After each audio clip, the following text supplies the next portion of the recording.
The blood hit the sand before anyone could breathe. Staff Sergeant Derek Voss's fist had done what his words couldn't silence the one recruit who never should have been touched. Private Alexis Kane stood there, lip-split eyes cold as winter. The drill field went quiet. What Voss didn't know, what nobody knew, was that in exactly 6 minutes, 4 full colonels would arrive and his entire world would detonate. This is that story. Subscribe now and follow this story to the very end. Comment what city you're watching from. I want to see how far this story travels. Derek Voss had been breaking recruits for 11 years. He didn't call it breaking, he called it forging soldiers. That's what he told himself every morning when he laced up his boots at Fort Meridian, Nevada, where the desert sun cooked the sand until it felt like walking on coals, and the only thing hotter than the ground was Voss's temper. The other instructors knew to stay clear when Derek was in one of his moods, and Derek was always in a mood. "Move faster, Williams. My grandmother runs better than you, and she's been dead 8 years. Private Marcus Williams pushed harder, boots pounding dirt, sweat pouring down his face like a broken faucet. The kid was 19, maybe 20, fresh out of basic, still believed the Army was about honor and courage and all those words they put on recruiting posters. Derek Voss knew better. The Army wasn't about honor. It was about power. And on this training field, Derek Voss was the power. Faster. Williams stumbled. His knee hit the ground. Before he could recover, Voss was there standing over him like a thundercloud.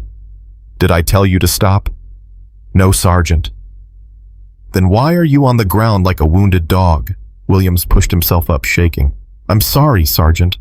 "Sorry doesn't win wars, Williams. Sorry gets you killed. Sorry gets your unit killed. You want that on your conscience?" "No, Sergeant." "Then move!" Williams took off again, legs pumping. The other recruits watched from the side, faces carefully blank. They'd learned early never show weakness around Staff Sergeant Voss. Weakness was blood in the water, and Voss was always circling. But there was one recruit who never seemed afraid.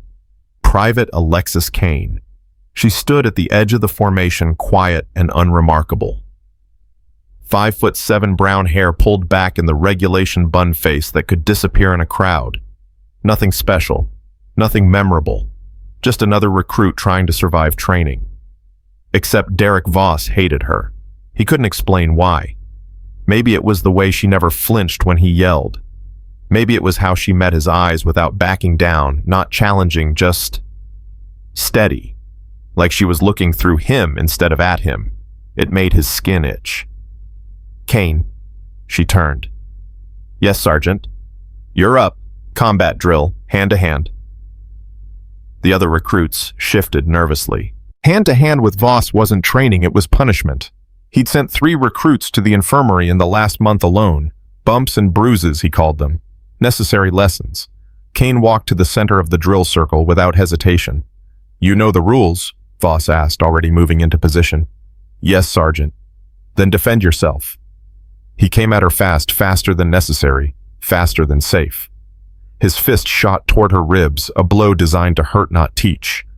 She blocked it, redirected, stepped back. Her movements were efficient, professional. That made Voss angrier. He swung again, harder this time. She ducked, swept his leg, almost dropped him. The watching recruits gasped. Nobody dropped Staff Sergeant Voss. His face went red. "Think you're clever?" "No, Sergeant." "Think you can embarrass me in front of my own unit?" "No, Sergeant." "Then fight." He charged her like a bull, technique abandoned for pure rage. This wasn't training anymore. Everyone on that field knew it. This was personal. This was violence looking for permission. Kane kept her stance defensive, absorbing hits, instead of returning them, protecting her head, her ribs moving just enough to avoid serious damage. She never struck back, never escalated. And that made Derek Voss absolutely furious. "What's wrong?" "Kane, too scared to hit me." She didn't answer, just kept her guard up, eyes focused, breathing controlled. "Answer me when I talk to you." "Following protocol, Sergeant. Defensive techniques only during training drills. I'm giving you permission to fight back." "Respectfully decline, Sergeant." Something in Derek Voss snapped. Maybe it was the heat. Maybe it was the way she wouldn't give him the reaction he wanted. Maybe it was 11 years of being called the Hammer, and needing someone to break just to prove he still could. He feinted left, and when she moved a block, he threw a wild right hook that had nothing to do with training and everything to do with anger. The sound of his fist connecting with her face echoed across the drill field like a gunshot. Private Alexis Kane's head snapped back. Blood appeared at the corner of her mouth, a thin red line that grew thicker as it ran down her chin. She staggered, but didn't fall. The entire field went silent. 40 recruits stood frozen, afraid to move, afraid to breathe, afraid that acknowledging what they'd just seen would make them next. Voss stood there, chest-heaving, fist still clenched. For a moment, just a split second, something like regret flickered across his face. But it died fast, replaced by the same hard mask he always wore. "Stay down where you belong," he said. Kane wiped the blood from her mouth with the back of her hand, looked at it, then looked at him. Her expression never changed.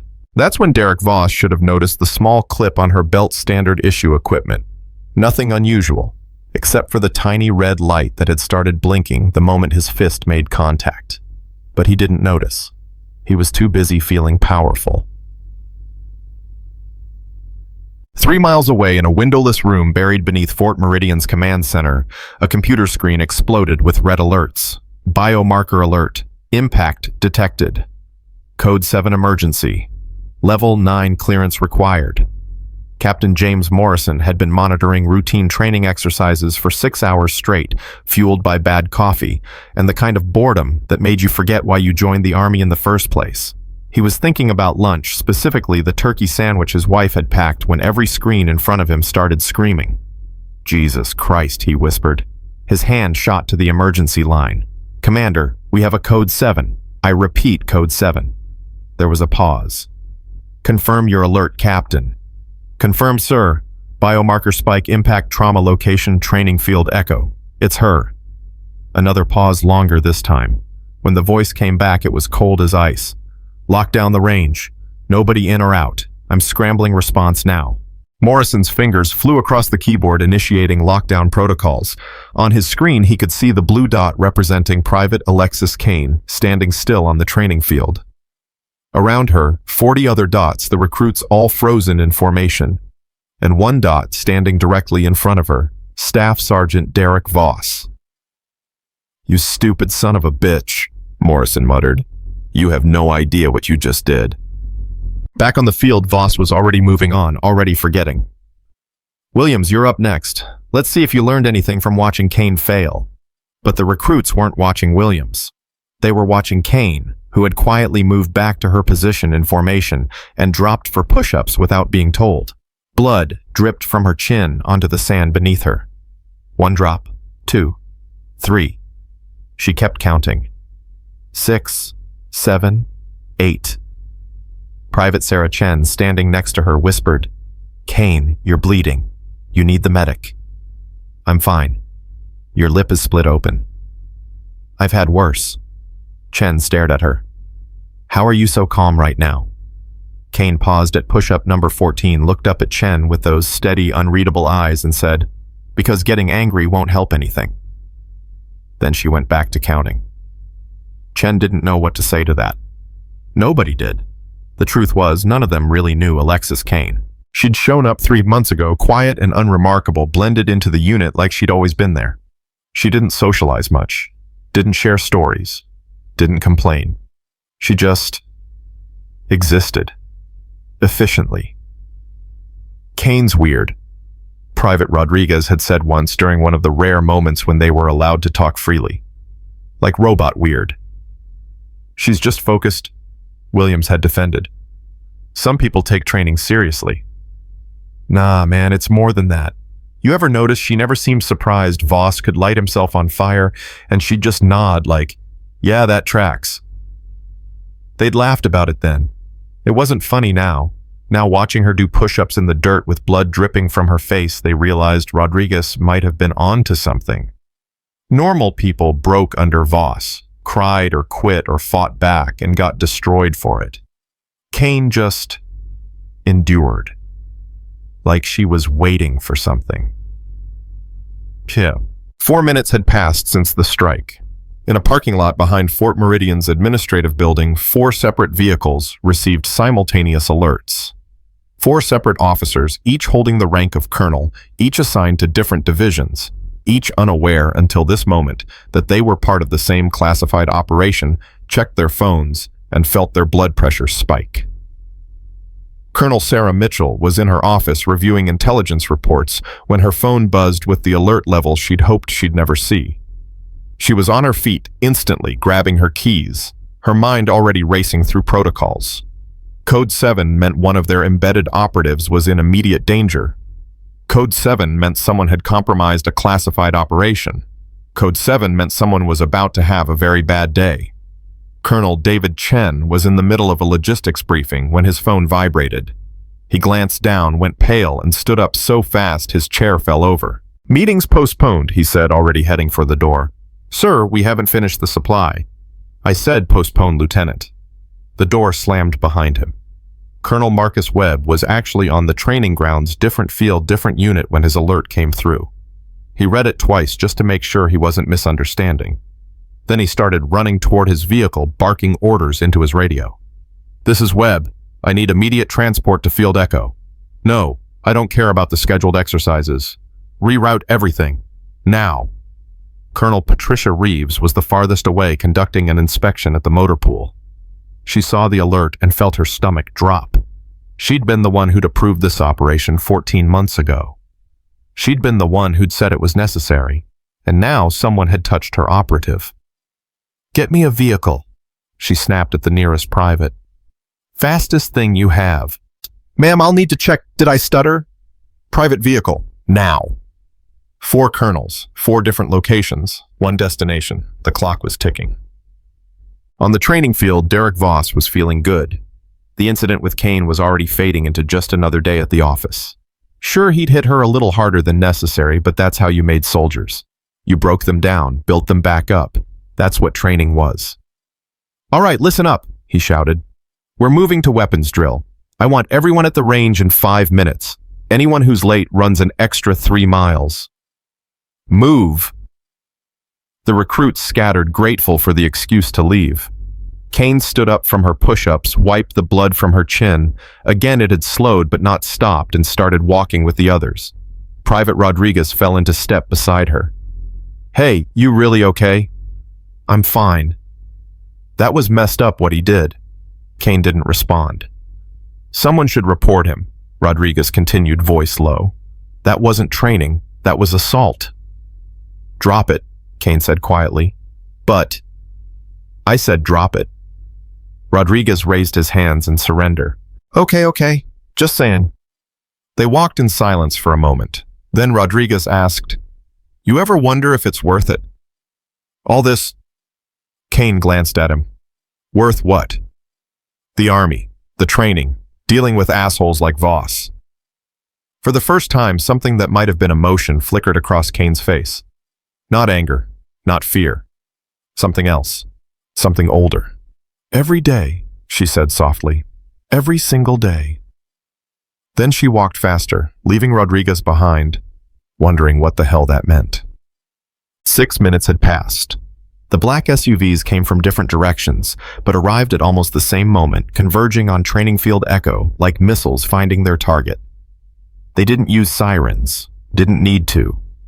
The vehicles themselves were enough unmarked official moving with the kind of purpose that made everyone stop and stare. Derek Voss noticed them first. He was halfway through setting up the range when he saw the dust clouds approaching from 3 separate roads. "What the hell?" he muttered. The first SUV skidded to a stop at the field's edge. Colonel Sarah Mitchell stepped out before the vehicle had fully stopped moving, her uniform crisp, despite the heat, her face carved from stone. She was followed by Colonel Chen, then Webb, then Reeves, 4 full colonels, unprecedented, walking across the training field like the hand of God descending. The recruits froze. Full colonels didn't show up at training exercises. Ever. A colonel had better things to do than watch recruits run drills. 4 colonels meant something catastrophic had happened, or was about to. Voss straightened, his uniform mind racing. What could bring 4 colonels to his field? Had someone died? Was there an emergency? Had he somehow screwed up paperwork? Colonel Mitchell walked straight toward him, her eyes locked on his face like a targeting system. Behind her, the other 3 colonels spread out, positioning themselves with military precision. "Staff Sergeant Voss," Mitchell said. Her voice was calm, too calm. The kind of calm that preceded explosions. "Ma'am," Voss saluted, suddenly nervous. "I wasn't informed we'd have—" "Step away from the recruits." He blinked. "Ma'am," I said, "step away from the recruits, now." Something in her tone made him obey without thinking. He took 3 steps back, confusion turning to alarm. Around him, the other colonels were photographing the field, the recruits, the weapons set up. Colonel Webb was on his phone, speaking in low, urgent tones. "Ma'am, I don't understand. Where is Private Alexis Kane?" The question hit him like cold water. "Kane? She's right over there, ma'am." He pointed to where Kane stood in formation with the others. "Bring her here." "Ma'am, if I may ask." "You may not. Bring her here immediately." Voss's mouth went dry. This couldn't be about the training drill. Could it? No. He'd struck recruits before, never got more than a slap on the wrist. This had to be something else. Maybe Kane had a connection, a family member in command. But that didn't explain 4 colonels. "Private Kane," he barked. "Front and center." She walked forward, still bleeding, still calm, and positioned herself between Voss and the colonels. For a moment, nobody moved. The 4 colonels stared at her, taking in the split lip, the blood on her uniform, the way she stood at attention without flinching. Colonel Reeves was the first to speak. Her voice was tight, with barely controlled fury. "Private Kane, for the record, please state your full name and designation." Kane looked at the colonels.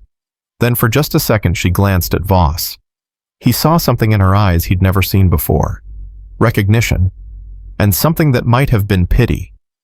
When she spoke, her voice was different.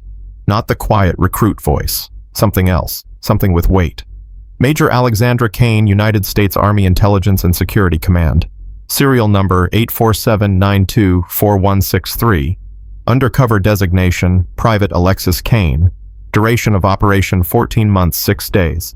Status active until—" She paused, looked at her watch. "Until approximately 7 minutes ago." The silence that followed was absolute.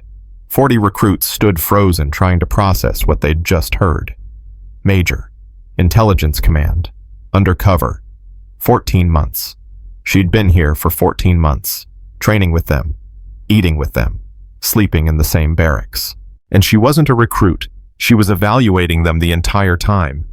Derek Voss felt the ground shift beneath his feet. His brain refused to accept what his ears had just heard. Major. She was a major. He'd hit a major. He'd struck a superior officer. Oh God. Oh Jesus Christ. His career flashed before his eyes, and it looked a lot like a burning building. "Sir, ma'am, He couldn't form words. His mouth opened and closed like a fish drowning in air. Colonel Chen stepped forward, tablet in hand, camera extended. "Staff Sergeant Derek Voss, you are hereby ordered to remain silent while we document this incident. Major Kane, are you injured?" "Minor trauma to the face. Split lip. Possible bruising. Nothing requiring immediate medical attention." "Did Staff Sergeant Voss strike you?" "Yes, sir." "Was this during a training exercise?" "It was staged as a training exercise, yes, sir." "Was the level of force appropriate for said training?" Kane paused, and for the first time since the colonels arrived, emotion flickered across her face. "No, sir. The strike was delivered with intent to harm, not instruct." Colonel Mitchell's jaw tightened. She turned to Voss, and her eyes could have melted steel. "Staff Sergeant, you have the right to remain silent, but I'm going to ask you one question, and I suggest you answer it honestly. Did you strike this soldier?" Voss swallowed hard. Every instinct screamed at him to lie, to explain, to justify. But he was staring at 4 full colonels and a woman who'd just revealed herself to be a major in intelligence command, and lying seemed like a very bad idea. "Yes, ma'am." "Did you know her actual rank?" "No, ma'am." "Does that matter?" He hesitated. "Ma'am." Colonel Mitchell stepped closer, her voice dropping to something cold and dangerous. "I asked if it matters, Sergeant. Would it have been acceptable to strike her if she was just a private? Training requires. Answer the question, yes or no. The trap closed around him. If he said yes, he was admitting to assault. If he said no, he was admitting he knew what he'd done was wrong. Either way, he was finished. No, ma'am, he whispered. Then why did you do it? He had no answer. How do you explain that moment of rage that need to break someone just to prove you could? How do you put into words the toxic mix of power and fear that made you throw a punch you knew crossed a line you couldn't? So he said nothing. Colonel Webb spoke into his radio, MP to Training Field Echo. We need immediate detention and transport. Detention. The word hit Voss like a physical blow. His knees went weak. Around them, the recruits watched in absolute shock. Private Williams felt like he'd stepped into an alternate universe. Private Chen couldn't stop staring at Major Kane or whoever she was trying to reconcile the quiet woman she'd trained with for months with the officer standing in front of them now. Rodriguez leaned toward Williams and whispered, "Did that just happen?" "I don't know," Williams whispered back. "I think I'm having a stroke." "I told you she was weird." "She's not weird, she's a major. She's been a major the whole time. That's what makes it weird." "Silence in formation," Colonel Reeves barked, and they both snapped back to attention. The military police arrived 2 minutes later, 2 vehicles, 4 MPs, all business. They approached Voss like he was a bomb that might detonate. Staff Sergeant Derek Voss, the lead MP, said, "You are being detained pending investigation of assault charges. Please come with us." "This is a mistake," Voss said, but his voice had no conviction. "I'm a trainer. I was doing my job." "Sir, please come with us." They cuffed him. Right there in front of his unit, in front of the colonels, in front of the woman he'd hit. They cuffed him and read him his rights and walked him toward their vehicle like he was a common criminal. As they passed Major Kane, Voss stopped. The MPs tried to move him along, but he planted his feet, turned to her, and said, Why didn't you tell me?" She looked at him with those steady, unreadable eyes. "Because this was the test, Sergeant, and you failed it." He wanted to argue, wanted to rage and blame and make it someone else's fault. But looking at her, at the blood still on her chin, at the calm in her face, at the way she stood there like justice personified, he realized something. She'd known he would hit her. She'd known exactly what kind of man he was. She'd stood there and taken the punch because that's what her job required. And she'd done it without flinching because she was a better soldier than he'd ever be. The MPs pulled him away. He didn't resist. What was the point? As the vehicles drove off carrying Derek Voss to the end of everything he'd built, the training field remained silent. 40 recruits, 4 colonels, and 1 major stood in the Nevada heat, watching dust settle over fresh tire tracks. Colonel Mitchell turned to Kane. "You good, Major?" "Yes, ma'am." "Need medical?" "I can wait." "That wasn't part of the protocol. You should have signaled the moment he escalated." Kane touched her split lip gingerly. "I wanted to see how far he'd go. Now we know." "Now we know," Mitchell agreed. "And now we can burn it all down." She turned to the assembled recruits who were still standing at attention, still processing, still trying to understand how their entire world had just been turned inside out. "At ease," Mitchell said. "What you witnessed today is classified. You will speak about it to no one outside official investigation channels. Understood?" "Yes, ma'am," 40 voices replied in unison. "Training is suspended. Return to barracks and await further instruction." They moved like sleepwalkers, filing off the field in stunned silence. Private Chen caught Major Kane's eye as she passed and opened her mouth to say something what she wasn't sure. "Thank you, sorry why." But Kane just nodded once, a small acknowledgement that they'd been through something together, and Chen kept walking. When the recruits were gone, the 4 colonels converged on Major Kane. 14 months, Colonel Webb said, shaking his head. "You really lasted 14 months. Job's not done yet, sir." "What else could there possibly be?" Kane looked toward the command center where she knew Captain Morrison was still monitoring systems where files and reports and evidence were already being compiled. We've documented Voss. That's one piece. But he's not the problem. He's a symptom. Colonel Reeves nodded slowly. The culture. The culture, Kane confirmed. Fort Meridian has a rot problem, and it goes deeper than one staff sergeant with anger issues. I've got names, dates, incidents, 17 training security flaws that could compromise operational readiness, 3 instructors who cross the line regularly, 2 officers who look the other way, and a command structure that enables all of it because everyone's too afraid to speak up.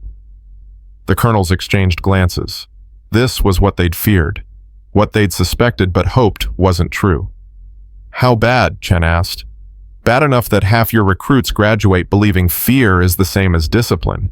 Bad enough that good soldiers quit because they can't take the abuse. Bad enough that Fort Meridian is hemorrhaging talent, and nobody's asking why. She paused.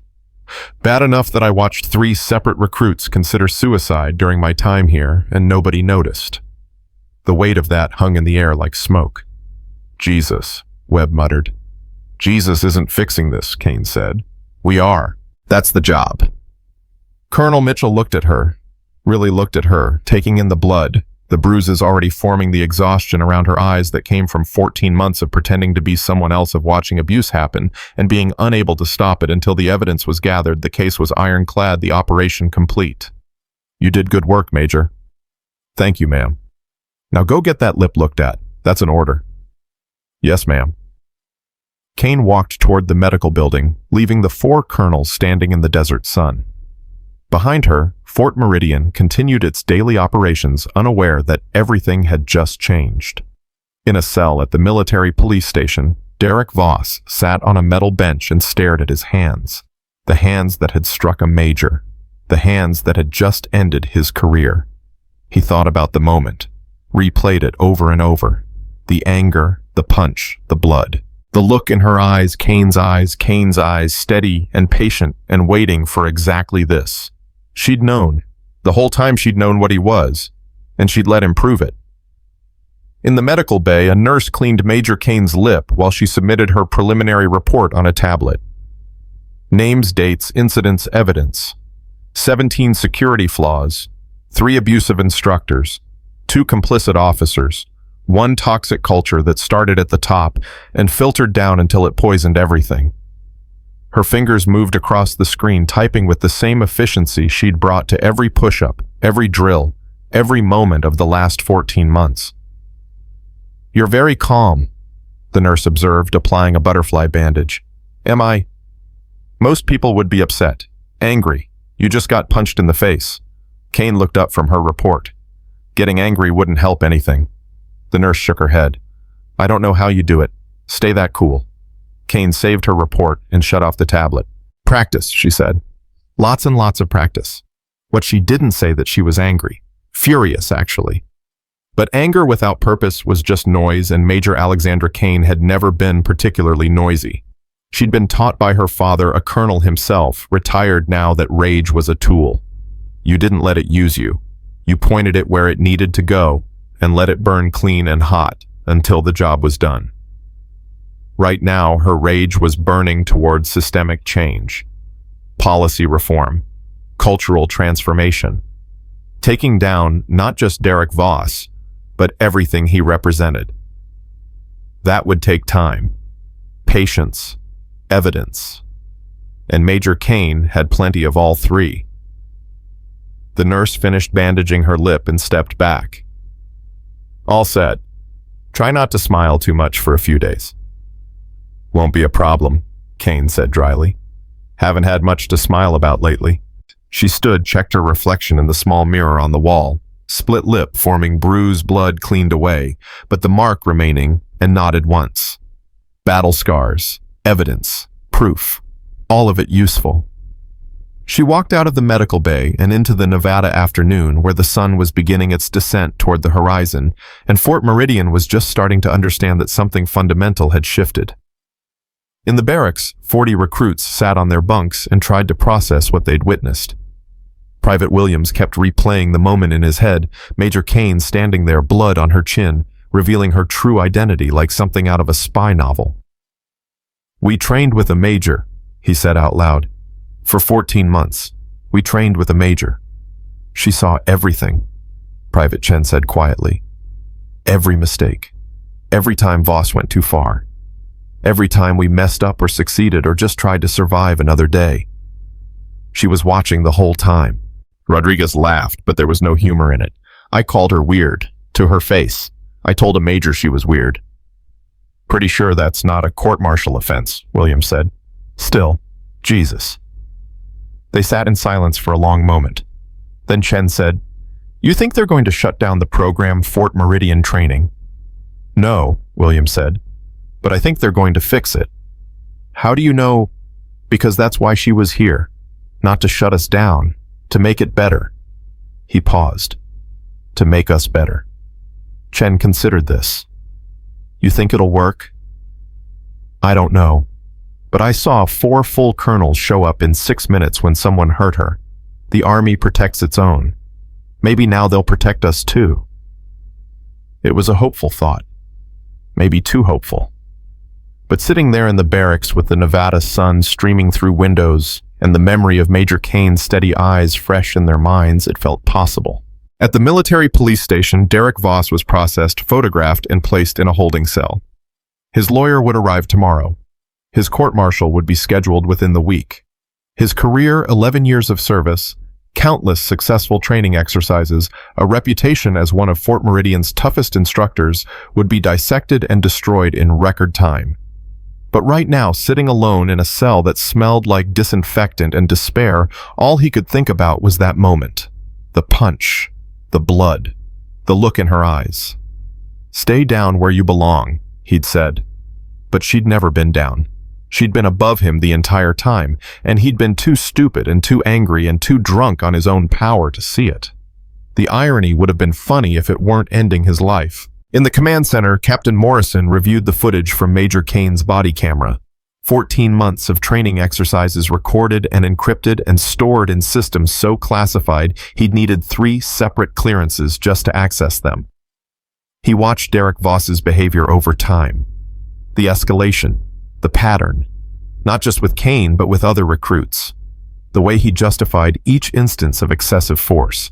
The way he selected targets, always the quiet ones, always the ones who wouldn't fight back, always the ones who seemed vulnerable. It was textbook abuse, the kind that got people killed. Morrison wrote his report with shaking hands, furious at what he was seeing, grateful it had finally been exposed, terrified by how close they'd come to missing it entirely. If Major Kane hadn't gone undercover, if she hadn't been willing to take the hit, if she hadn't had the patience to endure 14 months of this toxic environment just to gather evidence. How many other Fort Meridians were out there? How many other Derek Vosses? The question haunted him. Night fell over Fort Meridian like a curtain dropping on the first act of a much longer play. Lights came on across the base, in barracks, in offices, in the command center, where decisions were being made that would ripple through the entire U.S. Army. Major Alexandra Kane sat in her temporary quarters, finally alone, finally able to drop the mask she'd worn for 14 months. She looked at herself in the mirror, really looked, and saw the split lip, the bruises, the exhaustion in her eyes. She'd known this moment would come, had prepared for it, had accepted that getting hurt was part of the job. But knowing and experiencing were different things. Her lip throbbed, her jaw ached, and somewhere deep in her chest, beneath the professional calm and the operational efficiency, was a small, quiet anger that whispered, "You shouldn't have had to do this. No one should have to do this." She pushed the thought away. Emotion later, work now. Her phone buzzed. A text from Colonel Mitchell. "Good work today. Get some rest. Big day tomorrow." Kane smiled, slightly winced as her lip protested and set the phone aside. Tomorrow would bring debriefings and reports and the beginning of the long process of systemic change. But tonight, Fort Meridian slept uneasily, aware that something had shifted, that the old rules no longer applied, that the quiet recruit in the corner might be watching everything. And in a holding cell at the military police station, Derek Voss stared at the ceiling, and wondered how his entire life had collapsed in 6 minutes. The answer was simple, though he'd never understand it. You can only push people down for so long before someone stands up and pushes back. Major Kane hadn't pushed. She'd just stood there, steady, patient, waiting. And that had been enough. The desert wind swept across Fort Meridian's training fields, erasing footprints, smoothing sand, preparing the ground for whatever came next. Change was coming slow and bureaucratic and imperfect, but coming nonetheless. Because one woman had refused to stay down. And the army had 4 colonels who cared enough to show up in 6 minutes. Sometimes that's all it takes. The interrogation room smelled like stale coffee and broken careers. Derek Voss sat across from Lieutenant Colonel Patricia Hayes' JAG officer, who'd been reviewing his file for the past 20 minutes without saying a word. The silence was worse than yelling. Silence meant she was building a case, brick by brick, and every minute that passed added another charge to the pile. 11 years, Hayes finally said, not looking up from her tablet. 11 years of service, decorated twice, commendations from 3 different commanders, and you threw it all away in 6 seconds. Voss stared at his hands. I didn't know. Didn't know what? That she was a major. Hayes looked up, her eyes sharp. Or didn't know that hitting recruits was wrong. It was training. I've done it before. You've assaulted recruits before. There's a difference, Sergeant. Or should I start calling you Mr. Voss, because that's where this is heading? The words hit like a fist to the gut. Mr. Voss, civilian. The army stripped away identity, erased everything he'd built, turned to ash. I want to explain, then explain. Hayes leaned back, arms crossed. I'm listening. Tell me what part of punching a soldier in the face constitutes proper training technique. He opened his mouth, closed it. Tried again. She wouldn't fight back. She just kept defending, kept refusing to engage, and I needed her to understand that in combat, you can't just... So you decided physical assault would teach her that lesson. I lost my temper. Finally, the truth. Hayes typed something on her tablet. 11 years, and you lost your temper on the wrong person. Major Kane has been documenting training protocols for 14 months. 14 months of watching instructors like you cross lines. And you know what she found? Voss didn't answer. Pattern and practice. Systematic abuse disguised as training. You weren't an outlier, Sergeant. You were the culture. She paused. But you were also stupid enough to hit an intelligence officer, so congratulations, you get to be the example. How long? His voice was barely a whisper. For your court-martial, 2 weeks. For your dishonorable discharge, 3. For the rest of your life wondering how you destroyed everything in 6 seconds. Hayes stood up. That one's permanent. She walked out, leaving Voss alone with his thoughts, and the fluorescent lights humming overhead like witnesses to his destruction. Across the base, Major Kane sat in a secure conference room with the 4 colonels and a woman she'd never met in person but had reported to for 14 months, General Catherine Bradford, commander of Army Intelligence and Security Command. Bradford was in her late 50s, gray hair-cut military short eyes that had seen too much and forgot nothing. She'd flown in from Washington the moment the Code 7 alert had been triggered, arriving at Fort Meridian 6 hours after the incident. Major Kane, Bradford said, her voice neutral. Hell of a way to end an operation. Not how I planned it, ma'am. How did you plan it? Kane touched her split lip carefully. Ideally, finish the rotation, submit my report, quietly disappear. Let the evidence speak for itself without becoming the story. Instead, you became the story. Yes, ma'am.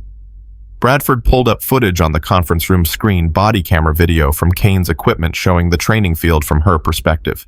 They watched in silence as Staff Sergeant Voss approached, as the drill escalated as his fist connected with Kane's face. The impact sound echoed in the quiet room. You could have stopped him, Colonel Mitchell said. Could have identified yourself before he swung. I could have, but then we'd only have evidence of intent. Now we have evidence of action. Kane looked at the frozen image on screen, her own face, blood on her lip. Voss's expression twisted with rage. Intent is debatable. This isn't. General Bradford nodded slowly. 14 months. Longest deep cover operation we've run in domestic training. What's your psychological eval status? Pending, ma'am. Scheduled for tomorrow. Make it today. I need to know if you're operational. Kane stiffened slightly. I'm operational. That's not your call, Major. You spent 14 months watching abuse. You couldn't stop building relationships you had to betray and maintaining cover while documenting the systematic failure of command. That leaves marks. Bradford's voice softened fractionally. I need you healthy more than I need you stubborn. Yes, ma'am. Good. Now brief us. Everything. Start with Private Williams. Kane pulled up her own files, 14 months of observations, typed late at night in encrypted files cataloging every incident, every failure, every moment when the system broke down and left soldiers vulnerable. Private Marcus Williams, 19 years old, joined to pay for college. Good kid, fast learner. Voss targeted him third week of training. She clicked through images. Excessive PT punishment. Verbal abuse. Psychological intimidation. Williams developed anxiety severe enough that he couldn't sleep, started making mistakes, which led to more punishment. Classic feedback loop. Did Williams report it? Colonel Chen asked. Twice, both times to his unit. Coordinator Sergeant First Class Morrison, different Morrison, no relation to the captain in command center. Both reports were dismissed as typical training stress. Morrison's still on base. Yes, sir. I have a list. Kane pulled up another file. 17 instructors and NCOs who either participated in or enabled abusive training practices, 3 who actively covered it up, 2 officers who knew and looked the other way. The room went silent. 22 names, 22 careers potentially ending. Colonel Webb whistled low. That's not a few bad apples. That's an orchard problem. Yes, sir. Fort Meridian's training culture is fundamentally broken. Voss wasn't an anomaly. He was the logical result of a system that rewards aggression and punishes compassion. General Bradford leaned forward. Recommendations. Full audit of training protocols. Mandatory retraining for all instructors. Installation of oversight mechanisms, cameras, random inspections, anonymous reporting systems. Zero tolerance policy for physical contact outside regulated sparring. And psychological screening for instructors, not just recruits. That's going to cost millions. Yes, ma'am. But it'll cost more if we don't. We're losing good soldiers because they can't survive training. That's unacceptable. Bradford studied her for a long moment. You care about them. The recruits. Kane hesitated, then nodded. I lived with them for 14 months, ate with them, trained with them. They're good kids trying to serve their country, and we're failing them. That's the psych eval talking. The mission's over, Major. You can drop the attachment. With respect, ma'am, it's not attachment. It's observation. If we want better soldiers, we need better training. Right now, we're just producing traumatized people with weapons skills. The colonels exchanged glances. Mitchell spoke first. She's not wrong. I know she's not wrong, Bradford said. That's why we ran the operation. I needed proof. Now we have it. She stood. Major Kane, you're on administrative leave pending psych eval. Colonels, I want implementation plans for her recommendations by end of week. This isn't just Fort Meridian, this is Army-wide. The meeting broke. As the colonels filed out, Bradford put a hand on Kane's shoulder. Good work. Genuinely. But get your head checked. That's an order from someone who's been where you are. Where's that, ma'am? Too deep for too long. It changes you. Make sure it changes you in ways you can live with. She left.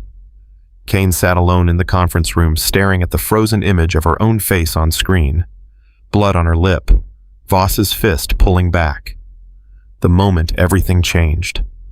Bradford was right. 14 months did leave marks. She could feel them, the weight of every witnessed abuse. She couldn't stop every recruit she'd watched suffer while maintaining cover. Every morning she'd woken up and put on the mask of Private Alexis Kane. She'd known it would be hard. She hadn't known it would hurt this much. Her phone buzzed. Text from Private Chen. Are you really a major? Kane stared at the message. The recruits weren't supposed to contact her, but then again, she wasn't supposed to be their friend. Yet here they were, stuck in the aftermath together. She typed back, yes. 3 dots appeared, disappeared, appeared again. Finally, thank you for not giving up on us. Kane's throat tightened. She deleted her response 3 times before settling on, that's the job. But it wasn't just the job anymore. That was the problem.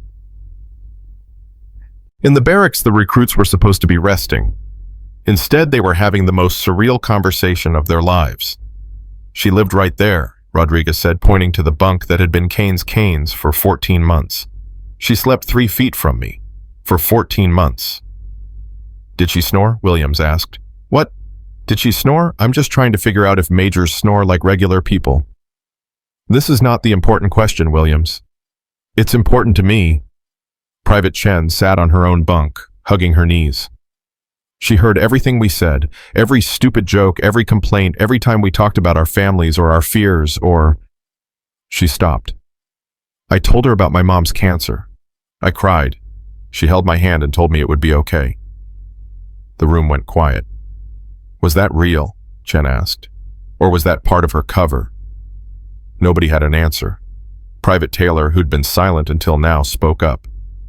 I failed the obstacle course 6 times. Voss was going to wash me out. Kane, whoever she is, she stayed after hours and ran it with me. Over and over. Never complained. Just kept saying, one more time, you've got this. Because of her, I passed. She recommended me for advanced training, Private Gomez added. Wrote the recommendation herself. I thought it was weird that a recruit was writing recommendations, but she said she had connections. Turns out she was the connection. Williams rubbed his face. So what do we do now? Pretend the last 14 months didn't happen. Pretend we didn't know her. We did know her, Chen said quietly. Maybe not her rank, but we knew her. She was kind, patient, strong. That wasn't fake. How do you know? Because you can't fake kindness for 14 months. You just can't.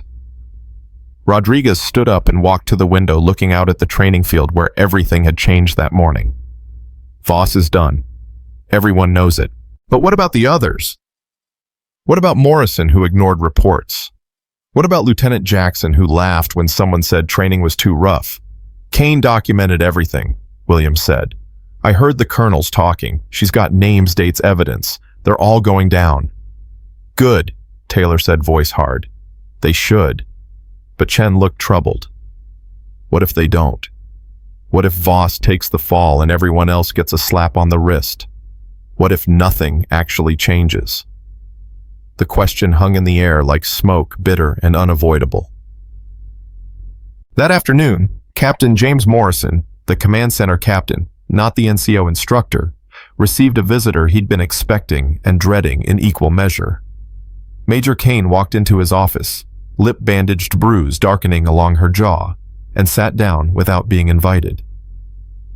Major, Morrison said carefully, how can I help you? You monitored my operation for 14 months. Yes, ma'am. You watched every incident, every piece of abuse, every moment I documented. Yes, ma'am. Kane leaned forward. So tell me, Captain, if you saw everything I saw, why didn't you do anything? Morrison's face flushed. I wasn't authorized. Bullshit. Your command center. You have the authority to flag safety violations, to report abuse, to pull me out if things got dangerous. Instead, you sat in your office and watched. I was following protocol. Protocol. Kane's voice was dangerously quiet. You watched Staff Sergeant Voss push recruits until they vomited. You watched Sergeant Morrison dismiss abuse reports. You watched Lieutenant Jackson mock a recruit for crying. And protocol told you to do nothing. I reported up the chain. To who General Bradford she already knew. She authorized the operation. But that doesn't absolve you of responsibility when you saw things happening in real time. Kane stood. You want to know the difference between you and me, Captain? Morrison said nothing. I couldn't stop it, because stopping it would have blown my cover and ended the operation before we had enough evidence. But you could have stopped it any time. You chose not to. That makes you complicit. That's not fair.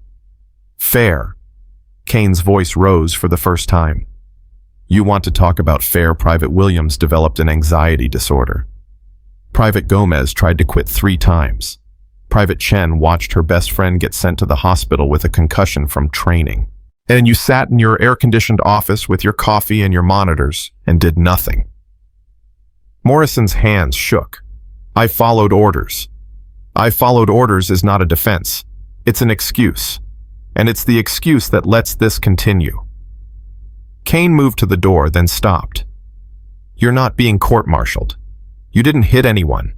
You just watched. But you're in my report, Captain. And everyone's going to know you were the man who saw everything and did nothing. She left him sitting there drowning in his own guilt. The psychiatric evaluation took 3 hours. Dr. Sarah Mendez, Army psychologist, ran Kane through standard tests, trauma screening, depression, inventory, PTSD, markers, dissociative symptoms, moral injury, assessment. She asked about nightmares, flashbacks, intrusive thoughts, emotional numbness. Kane answered honestly, mostly. Have you experienced difficulty distinguishing your cover identity from your actual self? Dr. Mendez asked. No.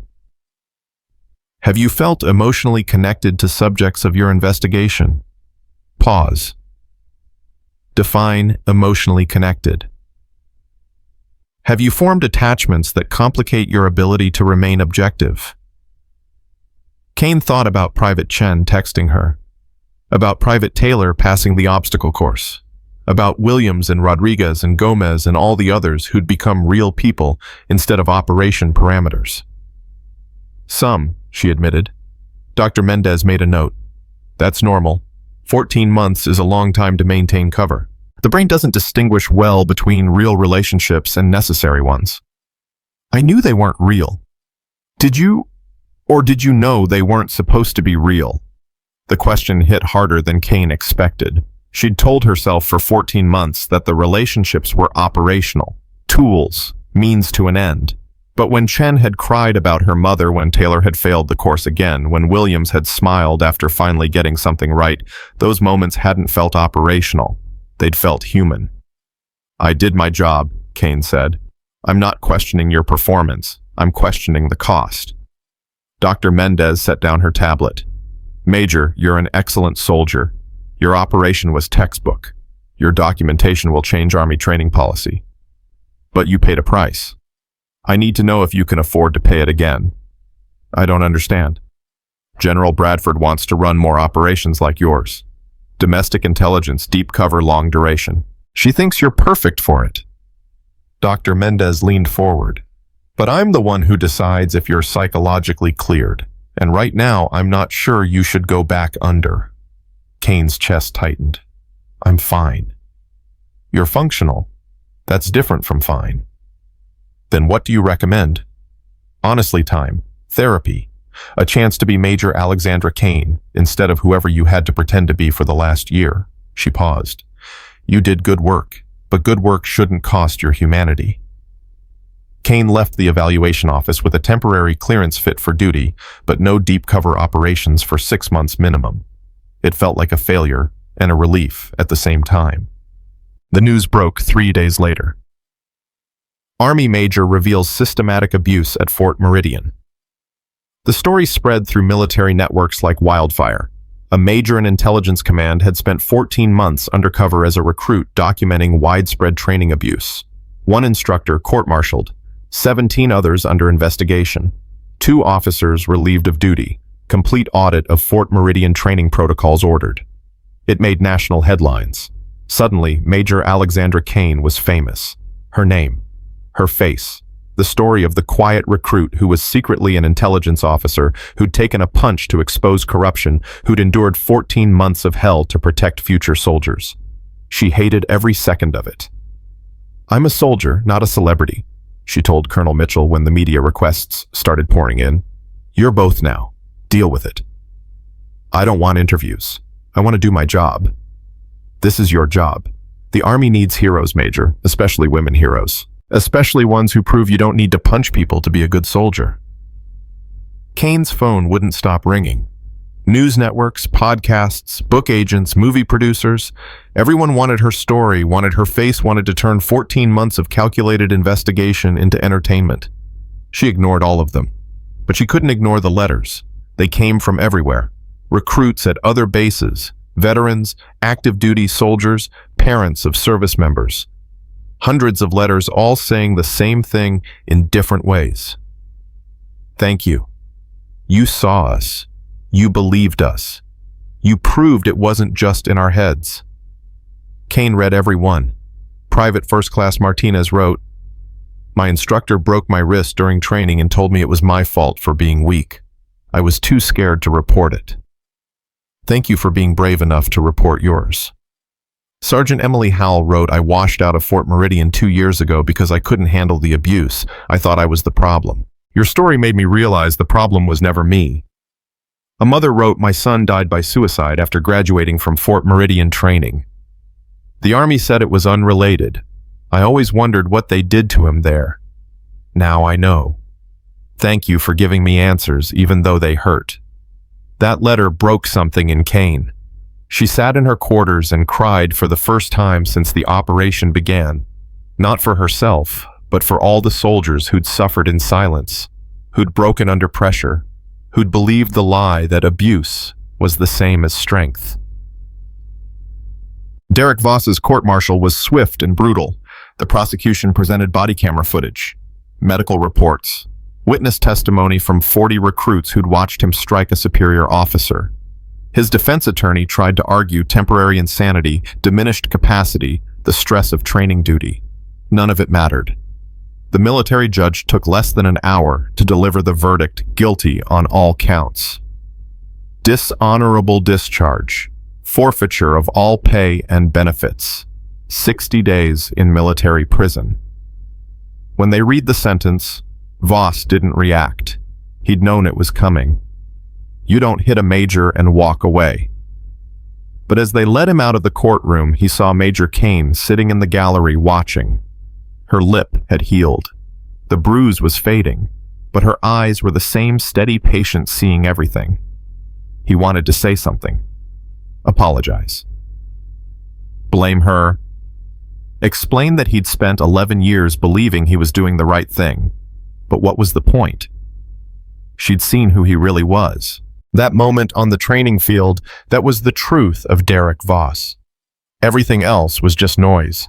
He walked out of the courtroom and into the rest of his life, which looked a lot like nothing. Fort Meridian changed slowly then, all at once. New commanders arrived. Old instructors were reassigned or retired or quietly pushed out. Training protocols were rewritten from scratch. Cameras were installed on every field. Anonymous reporting systems went live. Psychological screening became mandatory for instructors. And the recruits noticed. Training's different. Private Williams told his family on a video call, still hard, still demanding, but it's not mean anymore. There's a difference. Private Chen wrote in her journal, "Today Sergeant Reynolds made a mistake during drill and apologized to us." An NCO apologized to recruits. Major Kane was right. Things can change. The ghost major, they called her. The woman who'd watched them for 14 months, who'd stood between them and the worst of the system, who'd taken a punch to prove that someone cared. Most of them never saw her again after that day on the training field. She'd disappeared back into intelligence command, back to whatever classified work majors did when they weren't pretending to be privates. But her presence lingered. In the new protocols, in the safer training, in the knowledge that someone had cared enough to spend 14 months proving they deserved better. 6 months after the operation ended, Major Kane was finally cleared for regular duty. No more deep cover, no more pretending. Just regular intelligence work analysis, briefings, coordination. It should have felt like a relief. Instead, it felt hollow. She sat in her office at Army Intelligence and Security Command headquarters, reviewing reports on training implementation across multiple bases. Fort Meridian was succeeding. Other installations were adopting the new protocols. Abuse reports were down. Recruit retention was up. The mission was a success. So why did she feel like she'd lost something? Her phone rang. Unknown number. She almost didn't answer. Major Kane. Ma'am, this is Private, sorry. Private First Class Chen. From Fort Meridian. Kane sat up straighter. Chen, how are you? Good, ma'am. Really good. I graduated. Advanced training. I'm being stationed in Germany. That's excellent. Congratulations. Thank you, ma'am. Chen's voice wavered slightly. I wanted you to know that what you did mattered. Training got better after you left. People treated us like we mattered. And I don't think that would have happened without you. Kane's throat tightened. You would have made it anyway. You're a good soldier. Maybe. But I wouldn't have made it there, at Fort Meridian. Not before you changed things. A pause. Were we ever real to you? Or were we just part of the mission? The question Kane had been asking herself for 6 months. You were real, she said quietly. You were always real. Good. Because you were real to us too. Chen's voice steadied. Anyway, I just wanted to say thank you. And that I hope you're okay. I know what you did was hard. I'm okay. Good. Take care of yourself, Major, and thank you for seeing us. The call ended. Kane sat in her quiet office staring at the phone, feeling the weight of 14 months settle into something that wasn't quite pain and wasn't quite pride, but lived somewhere in between. Dr. Mendez had been right. The operation had cost something. But sitting there thinking about Chen in Germany, about Williams and Rodriguez and Taylor and all the others moving forward into better training, better careers, better lives, maybe the cost was worth it. Maybe losing a piece of yourself was acceptable if it meant protecting someone else. Maybe that's what service actually meant. She turned back to her reports, back to the work of making sure Fort Meridian wasn't the last base to change back to the mission that never really ended because there were always more soldiers who needed protecting. Outside her window, the sun set over Washington, D.C., painting the sky in shades of amber and gold. And in Nevada, Fort Meridian's training fields emptied for the evening recruits heading to barracks where they felt safer than they had in years. The ghost major was gone, but her legacy remained. And sometimes that was enough. The email arrived at 0347 hours marked urgent and classified. Major Kane was awake. She was always awake at 3:47, the hour when her body still remembered 14 months of pre-dawn formations and Voss's voice screaming at recruits who moved too slow. Sleep had become complicated since Fort Meridian. Her therapist said it would improve with time. Her therapist was an optimist. She opened the message. 3 lines. No signature. Fort Jackson, South Carolina. Similar patterns. We need you. Her hands hovered over the keyboard. 3 words would end this, I respectfully decline. But her fingers typed something else. Send me the files. 20 minutes later, her secure drive filled with reports that made her stomach turn. Fort Jackson wasn't just similar to Fort Meridian, it was worse. 3 recruits hospitalized in 2 months, 7 complaints dismissed. 1 suicide attempt that command labeled unrelated to training stress. Kane closed her laptop and stared at the wall. She'd told herself she was done with deep cover. 6 months of regular duty processing reports, attending briefings, being a normal intelligence officer. 6 months of trying to remember who Major Alexandra Kane was, when she wasn't pretending to be someone else. But looking at those files, she saw Private Chen's face, Private Williams, Private Taylor, all the recruits who'd written her letters saying thank you for seeing us. Fort Jackson had recruits too, and nobody was seeing them. Her phone rang. General Bradford. You got the files, Bradford said. Not a question. Yes, ma'am. And... Kane exhaled slowly. It's bad. I know it's bad. That's why I'm calling it 0400. I need to know if you're willing to do it again. Dr. Mendez said no deep cover for... Dr. Mendez works for me, and she agrees that sometimes the mission requires people who've already paid the cost because they're the only ones who know the price. Bradford paused. I'm not ordering you, Alexandra. I'm asking. The use of her first name caught Kane off guard. Bradford never used first names. How long? Kane asked. 6 months minimum. Maybe longer depending on what you find. That's half a year of my life. Yes, it's also potentially dozens of soldiers' entire lives. Your call. Kane looked at the files still open on her screen. Recruit names, ages, hometowns, real people suffering while command looked away. I need better extraction protocols, she said. What happened at Meridian Voss hitting me that can't happen again. Agreed. We'll have a response team on 5-minute standby instead of 7. Better monitoring, stricter engagement rules. And I want autonomy on the final report. No political filtering. If I find 20 instructors who need to go, all 20 go. Done. When do I leave? 2 weeks. That gives you time to... I'll do it in 1. Bradford was quiet for a moment. Alexandra, are you sure you're ready? Kane thought about that. Was she ready to disappear again, to become someone else? To watch abuse she couldn't stop until the evidence was ironclad? No, she wasn't ready. But she was willing. Send me the briefing materials, she said. The call ended. Kane sat in her apartment as dawn broke over Washington, knowing she'd just volunteered to lose herself again, wondering if this time she'd be able to find her way back. The briefing happened in a secure facility that officially didn't exist. General Bradford, Colonel Mitchell, and 2 officers Kane didn't recognize sat around a table covered in files. On the wall, photos of Fort Jackson instructors stared back at her like a lineup of suspects.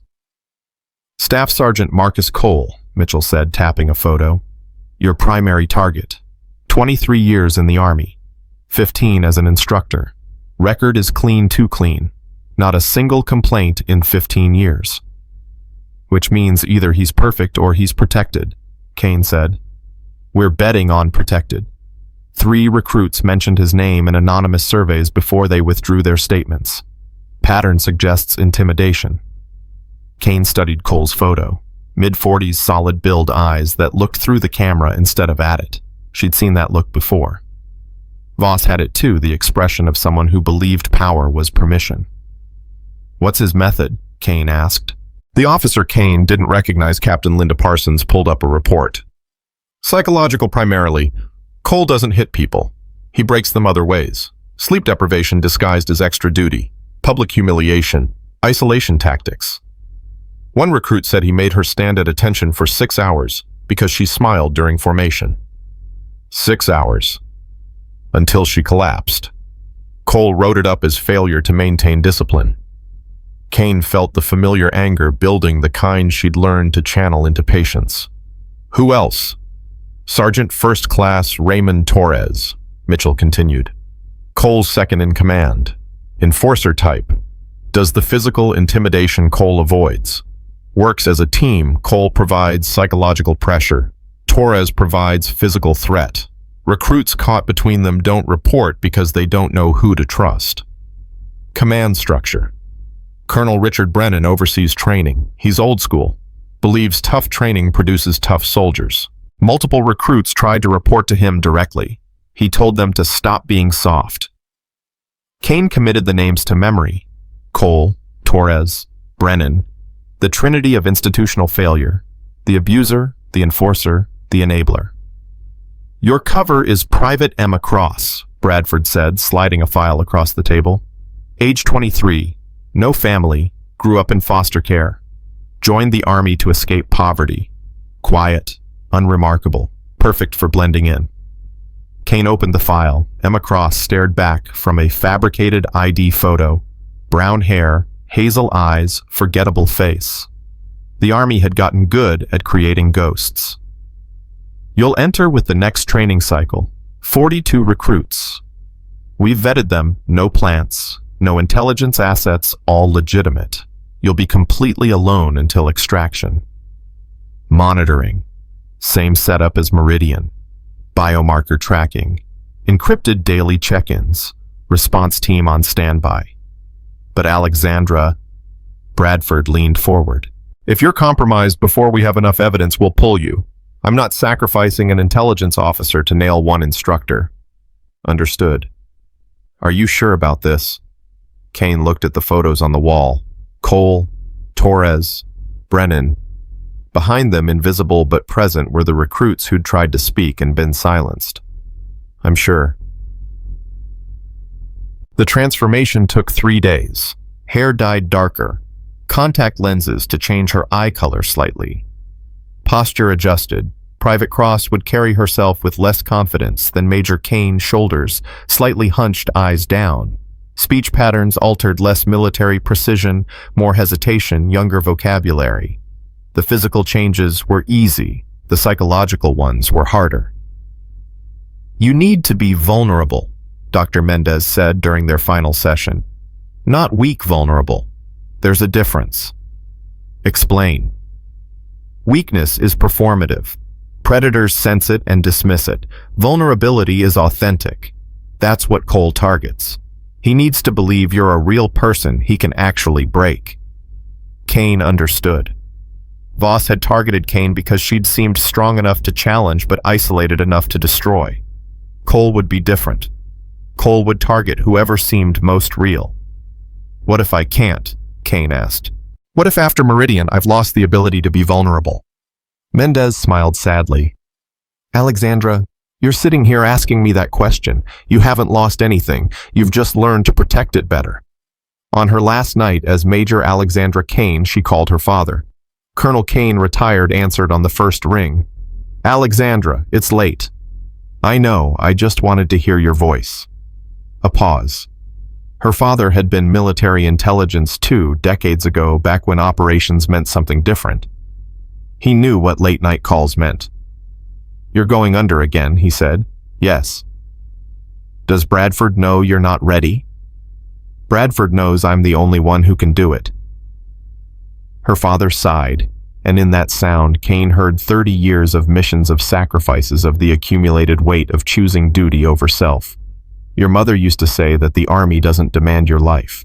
It demands your soul, and it asks so politely you don't realize you've already given it. Is that what happened to you? Every day for 28 years, and I'd do it again. He paused. But I want better for you. Dad, I know you have to go. Just promise me something. When this is over, when you've saved whoever needs saving, take time to save yourself, too. Kane promised, knowing she'd probably break it. The next morning, Major Alexandra Kane stopped existing. In her place, Private Emma Cross reported to Fort Jackson for basic training, scared and alone, and perfectly vulnerable. The first week was always the worst. Not because of the physical training, Kane could run 5 miles backward at this point. Not because of the yelling, she'd heard it all before. The worst part was remembering to be someone who'd never heard it. Someone who flinched at raised voices. Someone who didn't know that the fear was part of the design. Private Emma Cross flinched a lot. Cross. You call those push-ups? Staff Sergeant Cole stood over her, voice calm and cutting. My grandmother does better push-ups, and she's been dead 3 years. Kane Cross pushed harder, arms shaking, deliberately showing weakness she didn't feel. You know why you're pathetic, Cross? Cole crouched down, voice conversational. Because you think trying is the same as succeeding. It's not. The Army doesn't give participation trophies. You either perform or you go home. Yes, Sergeant, Cross whispered. I can't hear you. Yes, Sergeant. Louder, with just enough desperation. Cole smiled. Not a nice smile. The smile of someone who'd found a new toy to break. The other recruits watched with the same expression Kane remembered from Meridian, relief that they weren't the target, guilt that someone else was, fear that next time it would be them. Among them, Kane spotted her primary observation targets, the ones who seemed most at risk. Private Jessica Reeves, 19, who cried during formations and tried to hide it. Private Michael Santos, 22, who'd been recycled from a previous training cycle and carried the trauma like a weight. Private Ashley Kim, 20, who stood too straight and spoke too confidently and would be targeted for it within days. Kane cataloged them all, memorizing faces and patterns, preparing to document another system's failure. But unlike Meridian, she wasn't just watching for evidence of physical abuse. Cole was subtler, smarter, more dangerous because he understood that psychological scars lasted longer than physical ones. That night in the barracks, Private Reeves cried into her pillow. The sound was muffled but unmistakable. Nobody moved to comfort her. They'd learned quickly that showing weakness, even compassion, drew attention. Kane broke protocol. She got up across to Reeves's bunk and whispered, "Hey, you okay?" Reeves looked up, face streaked with tears. "I can't do this. I'm not strong enough." "You made it through today. That's strong enough." Cole said, "I'm worthless. Cole's job is to break you down. Your job is to not believe him." What if he's right? Kane thought about every recruit who'd asked her that question at Meridian. Every soldier who'd believed the abuse defined their worth. "He's not," she said firmly, "and tomorrow you're going to prove it." Reeves wiped her eyes. "How?" "By showing up, that's all. Just show up and keep trying. That's the only proof you need." The next morning, Reeves showed up, exhausted and scared but present. Kane added it to her mental file, one moment of resilience Cole hadn't broken yet. But she knew it was only a matter of time. The pattern revealed itself over 3 weeks. Cole targeted the vulnerable ones, Reeves, Santos, a private named Chen, who stuttered when nervous. He never hit them, never left marks, just applied steady psychological pressure until they cracked. Torres, his second, handled the physically intimidating work. Not assault, nothing provable, just hovering, invading personal space, making sure recruits felt constantly watched and threatened. Together, they created an atmosphere of fear so pervasive that recruits started breaking themselves to avoid attention. Private Santos stopped eating properly. Private Reeves developed a stress rash. Private Chen's stutter got worse until he could barely report during formations. And Colonel Brennan watched it all happen without intervening. Kane documented everything, every incident, every moment Cole crossed the line from tough training into psychological warfare, every time Torres used his physical presence as a weapon, every time Brennan looked away. But documentation required evidence, and evidence required time, and time meant watching recruits suffer. The moral weight of it kept her awake at night. During week 4, Private Santos broke. Cole had been pressuring him for days, calling him weak, questioning his masculinity, suggesting he didn't belong in the army. Santos tried to endure it, tried to prove himself, but the accumulated stress finally overwhelmed him. Kane found him in the latrine at 0200, sitting on the floor with a razor blade. "Santos," she said carefully, "what are you doing?" He looked up, eyes hollow. "I can't do this anymore." "Put the blade down." "Why?" Cole's right. "I'm not cut out for this. I failed, before I'll fail again. I'm just wasting everyone's time." Kane sat down next to him, close enough to intervene if necessary. "Cole is wrong, and you know how I know that." "How?" "Because you're here. You came back after failing the first time. Most people wouldn't. Most people would have quit and never looked back. But you came back because you wanted to prove something. That takes more courage than Cole will ever have." Santos stared at the blade in his hand. "I just want it to stop." "I know. But this isn't how it stops. This is how Cole wins." Kane kept her voice steady. "Put the blade down. Tomorrow we report him. Together. No more silence." "They won't believe us." "Then we make them believe us. But you have to be alive to do it." The moment stretched. Santos's hand trembled. The blade caught the fluorescent light, sharp and promising and deadly.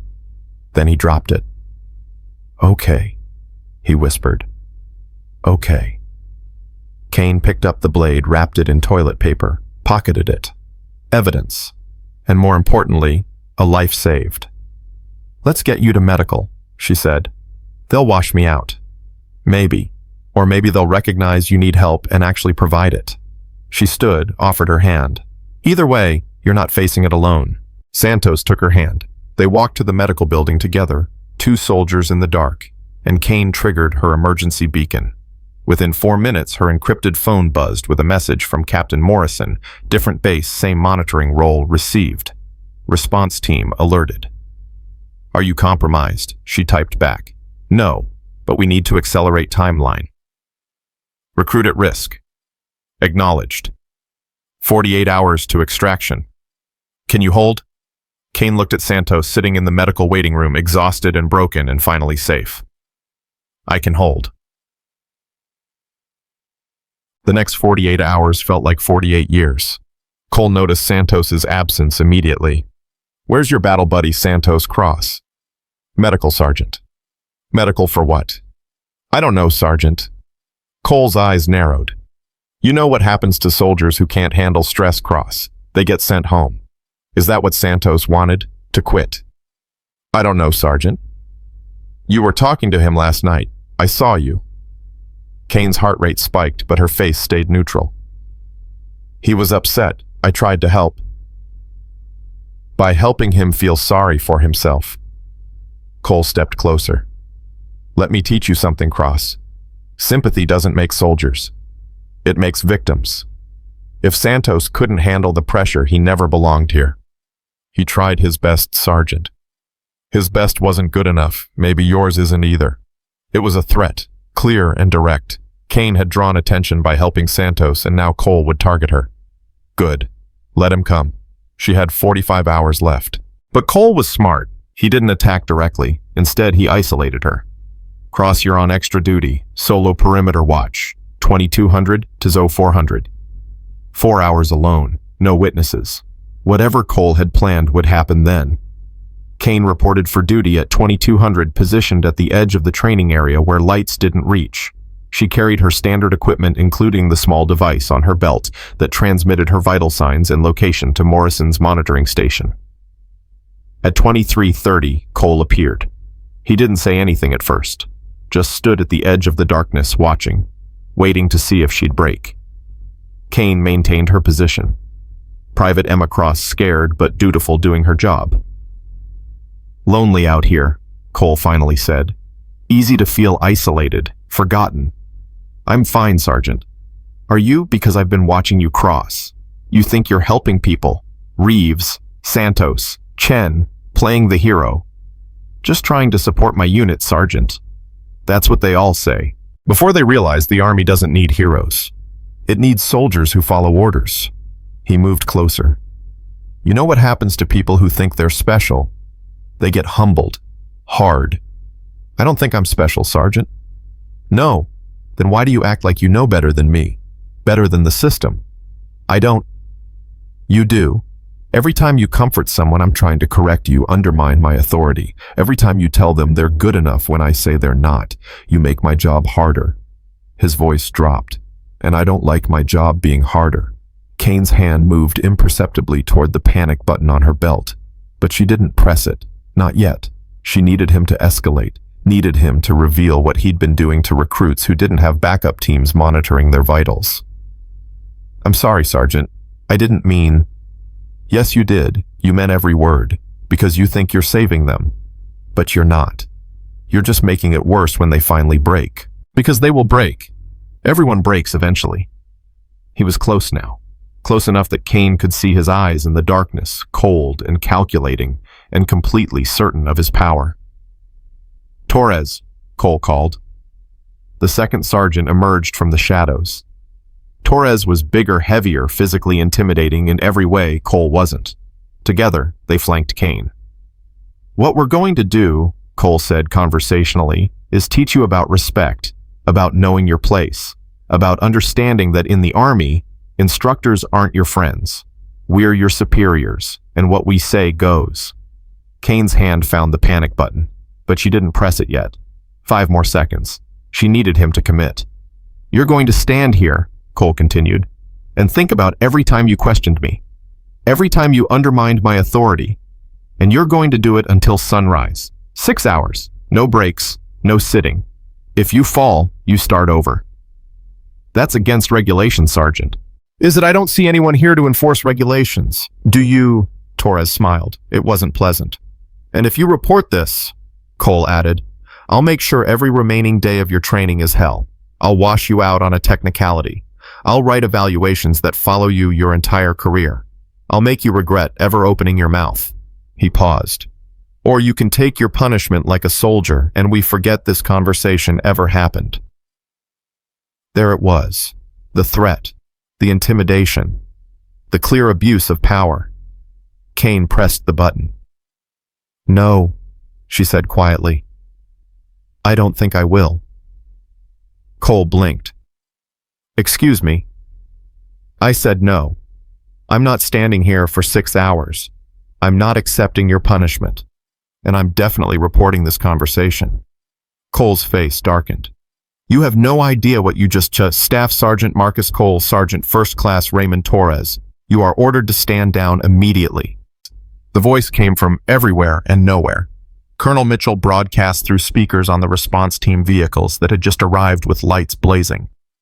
Cole spun around, face draining of color, as 4 military vehicles surrounded the area. MPs poured out, followed by Mitchell herself striding toward them like the wrath of God. "What the hell is this?" Cole demanded. "This," Mitchell said, "is the end of your career. Private Cross, you're relieved. Come with me." Kane walked past Cole and Torres, whose expressions had shifted from confident to confused to terrified in the span of 30 seconds. As she reached Mitchell, the colonel whispered, "Nice work. We got everything on audio." "Is Santos okay?" "He's safe. Psych eval came back severe anxiety, stress-induced depression, but he'll recover." Mitchell guided her toward the vehicles. Unlike them. Behind them, MPs were already reading Cole and Torres their rights.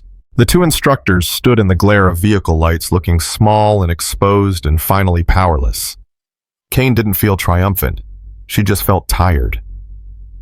48 hours had become 48 seconds, and another operation was over, and she'd have to figure out how to be Major Alexandra Kane again instead of Private Emma Cross. But first she had to watch 2 more careers end. The debriefing happened in a conference room identical to the one at Fort Meridian 6 months earlier. General Bradford, Colonel Mitchell, Captain Parsons, and 2 JAG officers Kane didn't recognize sat across from her while she summarized 6 weeks of documented abuse. Cole and Torres operated as a team, Kane explained. Cole provided psychological pressure, Torres physical intimidation. Together they created an environment where recruits were too afraid to report because they couldn't identify who to trust. Colonel Brennan, Bradford asked, willfully negligent. Multiple recruits attempted to report to him. He dismissed every complaint as weakness. Kane pulled up files. "I have 3 separate recordings of recruits trying to report abuse and Brennan telling them to toughen up. That's criminal neglect." "Yes, ma'am, and it's systemic. Cole and Torres aren't anomalies. They're products of a command structure that values toughness over safety." Bradford nodded slowly, nodded. Recommendations. Kane had prepared for this. Immediate relief of Brennan, court-martial for Cole and Torres, psychological evaluation for all recruits who trained under them, complete audit of Fort Jackson protocols. She paused. And mandatory training for all commanders on recognizing abuse versus discipline. That last one's going to be expensive. So is losing recruits to suicide, ma'am. Bradford smiled grimly. Point taken. Major Kane, you did excellent work. Again. Thank you, ma'am. Now take 2 months off. That's an order. Kane started to protest, but Bradford held up a hand. I know you think you're invincible. You're not. 2 months. Rest. Recover. Remember who you are when you're not pretending to be someone else. Yes, ma'am. As the meeting broke up, Captain Parsons approached Kane. Major, can I ask you something? Of course. How do you do it? Go under like that, watch people suffer. Stay calm enough to document everything. Kane considered the question. How did she do it? The honest answer was that she didn't know anymore. Every operation took something from her and she was running out of things to give. But she said, you remember why you started, and you don't stop until the job's done. Parsons nodded, but her expression suggested she understood Kane hadn't really answered the question. That night, alone in her apartment, Major Alexandra Kane looked at herself in the mirror and tried to recognize the face staring back. Emma Cross was gone. Alexis Kane was gone. But who was Alexandra Kane when she wasn't being someone else? She didn't know anymore, and that terrified her more than any instructor ever could. The 2 months of leave felt like exile. Kane tried to rest, tried to remember what normal people did when they weren't documenting institutional abuse or pretending to be traumatized privates. She went to therapy twice a week. She called her father every Sunday. She read books that had nothing to do with military protocol. But at Euro 347, every morning she woke up expecting to hear someone screaming at recruits, and the silence in her apartment felt wrong. Dr. Mendez noticed during their Thursday session, "You're not sleeping." "I'm sleeping fine." "Alexandra, you have dark circles under your eyes that could carry groceries. Try again." Kane sighed. "I sleep. I just don't stay asleep." The dreams. Every night, different bases, different instructors, same outcome. I'm watching someone get hurt and I can't intervene because I'm not supposed to blow my cover, except I'm not even undercover anymore. I'm just frozen and they keep getting hurt and I keep watching and... She stopped. "And then I wake up at 0347. Mendez made a note. "Your body's still in operational mode. It thinks you're under. That's normal after deep cover." "How long does it last?" "Depends. Some people adjust in weeks. Others take years. And some..." Mendez paused. "Some never fully come back." The words hung between them like a diagnosis Kane didn't want to hear. "I'm not one of those people," Kane said. "How do you know?" "Because I can't be." That's not an answer. That's avoidance. Kane stood up suddenly restless. "What do you want me to say? That I'm broken?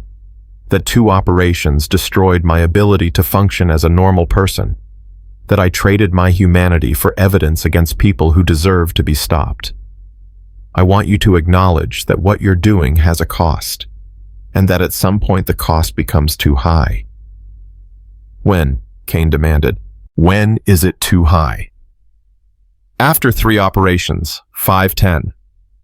How many soldiers have to suffer before I'm allowed to say I've had enough?"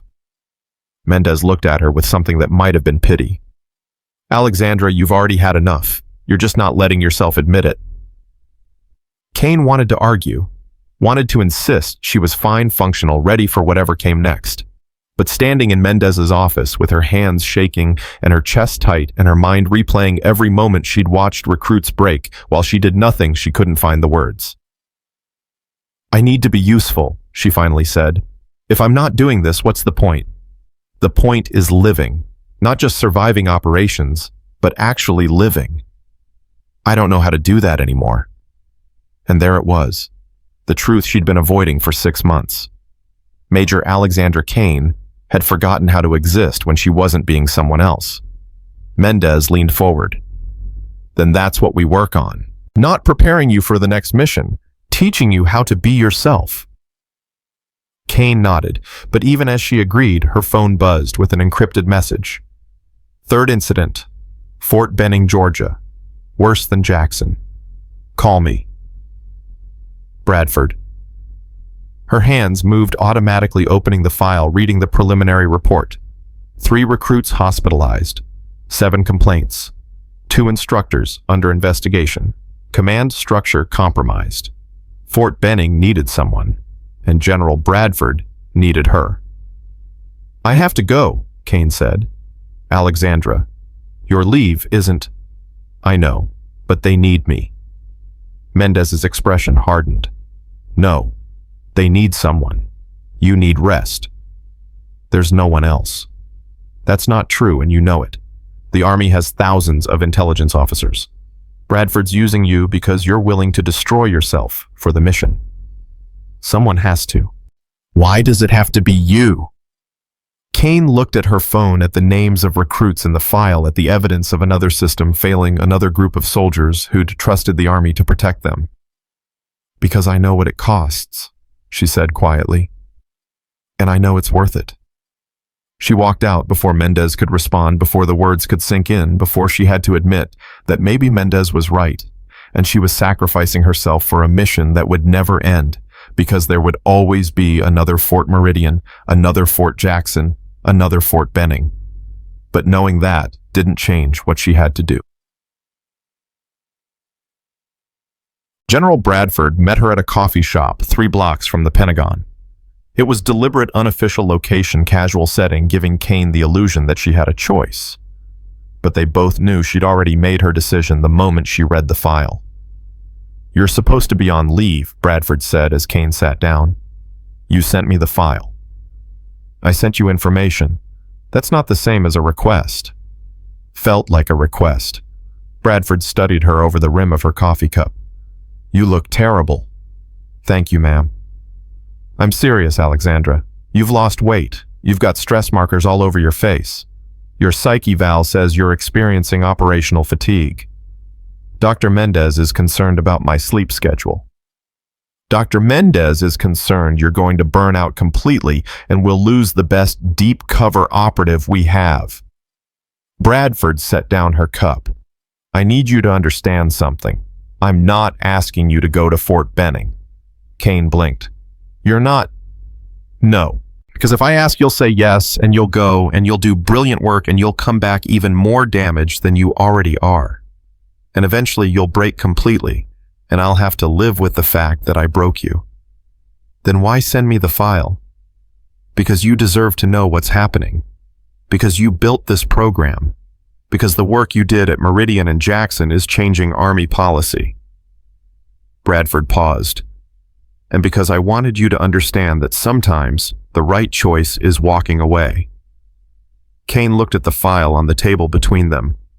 Fort Benning. 3 hospitalized recruits. 7 complaints. A system failing in real time while command looked away.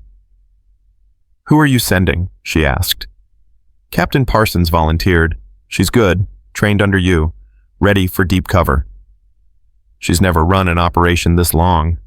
"No, but she's fresh, healthy, capable of maintaining cover without destroying herself." Bradford met Kane's eyes. "She'll do fine." "Do. And if she doesn't, then we'll deal with it. But Alexandra, you can't save everyone. At some point, you have to save yourself." Kane wanted to argue, wanted to insist that Parsons wasn't ready, that Fort Benning required someone with experience, that she was the only one who could do this properly. But Bradford's words echoed in her head. "You can't save everyone." "When does she deploy?" Kane asked. 2 weeks. I'd like you to brief her, share what you learned, help her prepare. That's all. That's all. No operation. No cover identity. Just training another officer to do what you've been doing." Bradford stood. "Take the rest of your leave. Sleep. Eat. Remember what it's like to be Major Alexandra Kane instead of whoever you have to pretend to be." She left money for coffee and walked out, leaving Kane sitting alone with a file she wouldn't act on and a relief she didn't want to feel. Training. Captain Parsons was harder than Kane expected. Not because Parsons wasn't capable, she was sharp, dedicated, absorbed information like a sponge. But explaining how to survive deep cover meant reliving every moment Kane wished she could forget. "The hardest part isn't the abuse," Kane said during their 3rd briefing session. "It's watching other people experience abuse and not being able to stop it." Parsons took notes. "How do you handle that? You remember why you're there. You document everything. You tell yourself that temporary suffering prevents future suffering. Does that help?" Kane thought about Private Chen crying into her pillow, Private Santos with a razor blade, Private Reeves asking if she was worthless. "Sometimes," she lied.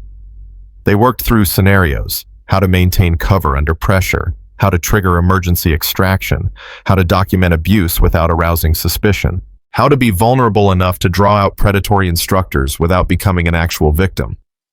"What if something goes wrong?" Parsons asked. "What if I'm compromised? You signal immediately. The response team extracts you within 5 minutes. What if 5 minutes is too late?" Kane looked at her split lip in the reflection of the window, healed now, but the memory sharp. "Then you do what you have to do to survive. The mission isn't worth your life. You didn't signal immediately at Meridian. Voss hit you before the team arrived. I made a choice. You might make a different one. That's okay. What if I make the wrong choice? There's no wrong choice when someone's trying to hurt you. There's only survival." Kane turned from the window. "But Linda, if this feels like too much, you can say no. Bradford will understand. I'll understand." Parsons shook her head. "I want to do this. I just want to do it right." "Then trust your training. Trust your instincts. And trust that we'll be watching." They spent 2 weeks preparing.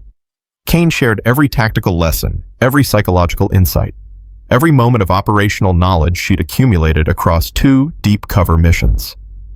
And on the day Parsons deployed to Fort Benning as Private Sarah Mitchell, Kane felt something she hadn't expected. Hope. Maybe Bradford was right. Maybe Kane didn't have to carry this alone. Maybe there were other officers willing to do the work, to take the risks, to document the abuse and change the system. Maybe she could rest. Rest lasted 6 days. On day 7, Kane's encrypted phone rang at 0347 because of course it did, and Captain Morrison's voice was tight with controlled panic. "Major, we have a situation at Benning." Kane was already pulling on clothes. What happened? "Parsons triggered her emergency beacon 40 minutes ago. Response team extracted her. She's safe, but..." Morrison paused. "Major, she found something. Something bigger than abuse. Explain." "There's a ring. Multiple instructors across multiple bases coordinating to cover up incidents. When recruits try to report the complaints, get buried. When families ask questions, records get altered. It's systematic, organized, and it goes way above base command." Kane's blood went cold. "How high?" "We don't know yet, but Major Parsons got burned because she asked too many questions too fast. Someone realized she wasn't a normal recruit and tried to..." Morrison's voice cracked. "They tried to make her disappear. Is she hurt?" "Physically minor injuries. Psychologically..." He paused. "She's asking for you." Kane was already grabbing her keys. "Where is she?" "Walter Reed. Bradford's there now. Major, this is bigger than we thought. We need..." "I'm on my way." She made the drive to Walter Reed Medical Center in record time, breaking at least 4 traffic laws and not caring. Parsons was in a secure room on the 3rd floor, Bradford standing outside with Colonel Mitchell. "How bad?" Kane asked. 2 cracked ribs, concussion, multiple contusions." Bradford's voice was ice. "Someone beat the hell out of her and tried to make it look like a training accident." "Who?" "Master Sergeant Vincent Carver, 28 years in the Army, decorated, respected, and apparently the center of a network that's been covering up abuse across 6 installations for the last decade." Kane felt the floor shift beneath her. 6 installations. A decade. This wasn't a few bad instructors. This was conspiracy. "Can I see her?" Bradford nodded. Kane entered the room. Captain Linda Parsons looked small in the hospital bed, face bruised, left arm in a sling, but her eyes were clear when she saw Kane. "I screwed up," Parsons said. "You survived. That's not screwing up." "I pushed too hard, asked too many questions. Carver figured out I wasn't really Private Mitchell." "What happened?" Parsons' hands trembled slightly. "He got me alone during night training. Said he knew I was asking about complaint procedures. Said he had friends in administration who flagged my inquiries." She touched her ribs gingerly. "He told me I had 2 choices. Forget what I'd seen and finish training quietly, or have an unfortunate accident during drills. And you chose option 3, trigger the beacon. Not fast enough. He hit me before the team arrived. Kept hitting me. Told me that he'd done this before, that he knew how to hurt people without leaving evidence, that the Army protected its own and I was nobody." She met Kane's eyes. "He was going to kill me. I know it. If the team had been 30 seconds slower, but they weren't. You're alive. And now we know who we're dealing with." Parsons laughed bitterly. "Do we..." "Because Major, he wasn't scared when they arrested him. He was confident, like he knew nothing would stick." Kane looked at Bradford through the window. The general's expression was grim. "He's connected," Kane said. "Very. We're trying to map his network now, but every time we think we have someone, they get transferred or retired or suddenly decide to take leave." Parsons closed her eyes. "This is bigger than Fort Benning. It's bigger than all of us." Kane sat on the edge of the bed. "Linda, I need you to tell me everything. Every name, every conversation, every detail you remember. Why the operation's blown? I'm burned. They know someone's investigating. Which means we don't have time for subtlety anymore. We go after them directly." "How?" Kane smiled, and it wasn't pleasant. By being very loud about it. The press conference happened 3 days later. General Bradford stood at a podium in the Pentagon briefing room flanked by the Secretary of the Army and the Chief of Staff, and announced what the military had tried to keep quiet for years. We have identified a coordinated network of current and former Army personnel who have systematically covered up training abuse across multiple installations. This network has operated for at least 10 years. It has resulted in numerous injuries, several deaths, and the corruption of command structures at 6 bases. The room erupted. Reporters shouted questions. Cameras flashed. The military's dirty secret was public. Bradford continued, voice steady. We are conducting a full investigation. All personnel connected to this network will be identified and prosecuted. All training protocols at affected bases are under immediate review. And we are implementing new oversight mechanisms to ensure this never happens again. A reporter shouted, "How did this network operate for 10 years without detection?" Bradford's jaw tightened. Because people with power protected people with information. Because complaints were buried. Because victims were intimidated into silence. She paused. But they're not silent anymore. Kane watched from the back of the room.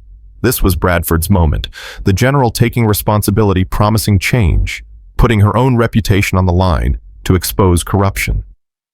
But Kane knew what would happen next. The network would fight back. Careers would be destroyed. Evidence would disappear. And the fight would get uglier before it got better. After the conference, Bradford found Kane in the hallway. You're not going to like what I'm about to say. I rarely do. We need someone to testify before Congress. Someone who's been inside the system. Someone who can speak to the abuse firsthand. Kane's stomach dropped. No. Alexandra. I said no. I did my job. I documented the abuse. I gave you evidence. I'm not becoming a public spectacle. This isn't about spectacle. It's about accountability. Congress needs to understand what's happening. Families need to know their complaints weren't ignored, they were actively suppressed. Send someone else. There is no one else. You're the only officer who's run multiple deep cover operations. You're the only one who can speak to the systematic nature of this. Bradford's voice softened. I know it's asking a lot. It's asking everything. My face will be public, my name, my career. Every operation I've ever run will be scrutinized. I'll never work intelligence again. I know. And you're asking anyway. Because this is bigger than one career. This is about changing a system that's been broken for decades. Bradford met her eyes. I'm not ordering you. I'm asking. As someone who believes you're the only person who can make Congress understand what we're up against. Kane looked out the window at the Pentagon grounds, at the soldiers walking past at the institution she'd served for 15 years. When? She asked. 2 weeks. That gives you time to prepare testimony. And after, what happens to me after I tell Congress that the United States Army has been systematically abusing and covering up the abuse of its own soldiers? Bradford's silence was answer enough. Kane's career would be over. Not officially, they'd probably promote her, give her a desk job, thank her for her service, but she'd never work in the field again, never go undercover, never do the work she was actually good at. I need to think about it, Kane said. You have 48 hours. Kane spent those 48 hours trying to find a reason to say no. She called her father. They want me to testify before Congress. About the operations. About everything. The abuse. The cover-ups. The network. Her father was quiet for a long moment. Are you asking my permission or my advice? I don't know. Then let me tell you a story. Your mother. You were too young to remember this. Your mother once had to testify about procurement fraud. Big scandal. Careers on the line. She could have stayed quiet, let someone else take the heat. What did she do? She testified, ended 3 careers, made herself unpopular with half the army. But she slept fine at night because she knew she'd done the right thing. He paused. Alexandra, you've spent the last year watching people suffer so you could gather evidence.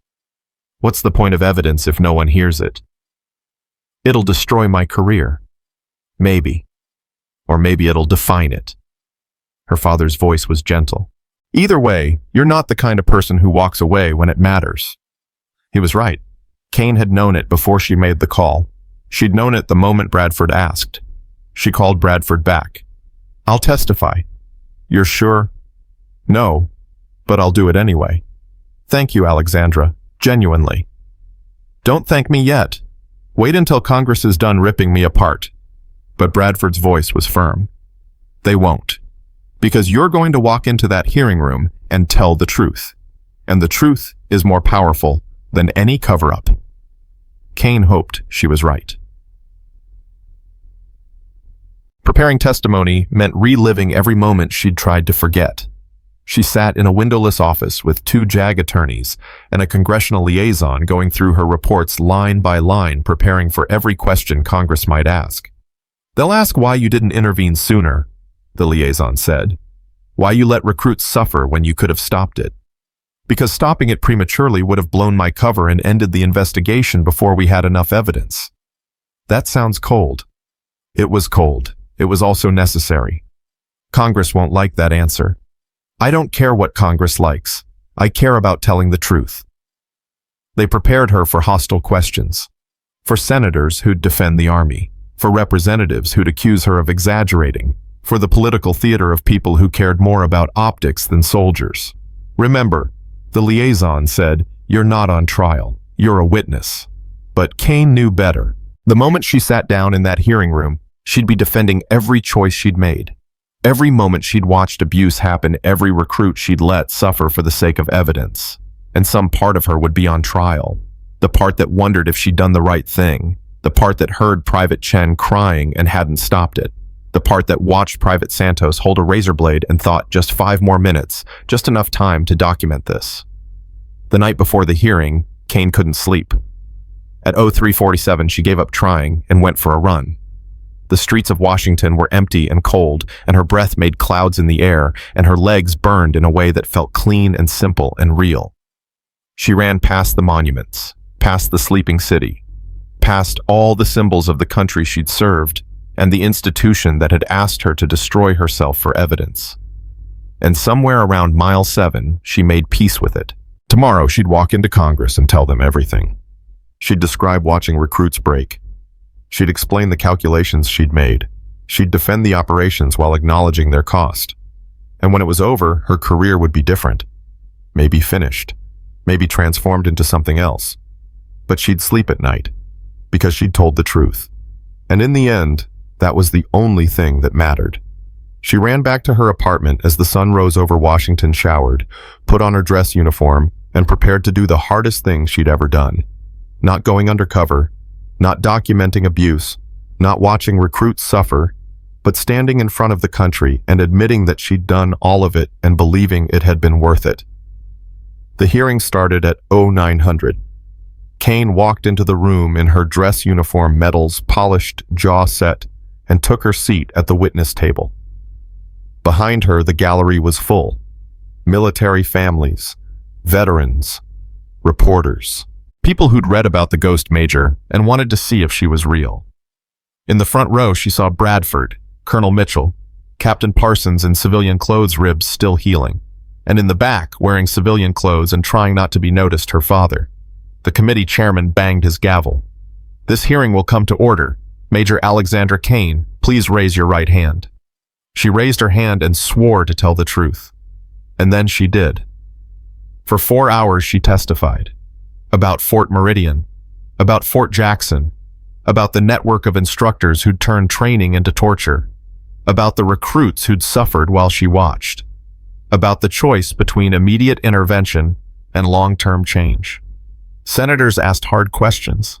Representatives challenged her decisions.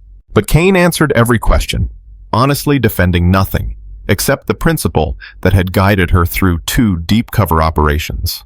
Sometimes you have to watch people suffer to prevent more people from suffering later. It wasn't a comfortable truth, but it was true. When the hearing finally ended, Kane walked out of the room exhausted and relieved and unsure if she'd done enough. Her father met her in the hallway. Your mother would be proud. You think, I know. He hugged her. You did good, kid. Bradford approached expression unreadable. The secretary wants to see you. Am I being court-martialed? You're being promoted and transferred. They want you to run a new division oversight and accountability for training operations. Kane blinked. What? You broke the system. Now they want you to fix it. Bradford smiled slightly. Congratulations, Lieutenant Colonel Kane. It wasn't what she'd expected, wasn't what she'd prepared for. But standing in that hallway thinking about all the recruits who'd written her letters, all the soldiers who'd thanked her for seeing them, all the future privates who'd trained in a safer system because she'd been willing to document the broken one. Maybe it was exactly what she needed. When do I start? She asked. Monday. Think you can handle a desk job? Kane thought about it. No more deep cover. No more pretending to be someone else. Just the work of changing policy, implementing oversight, making sure what happened at Meridian and Jackson never happened again.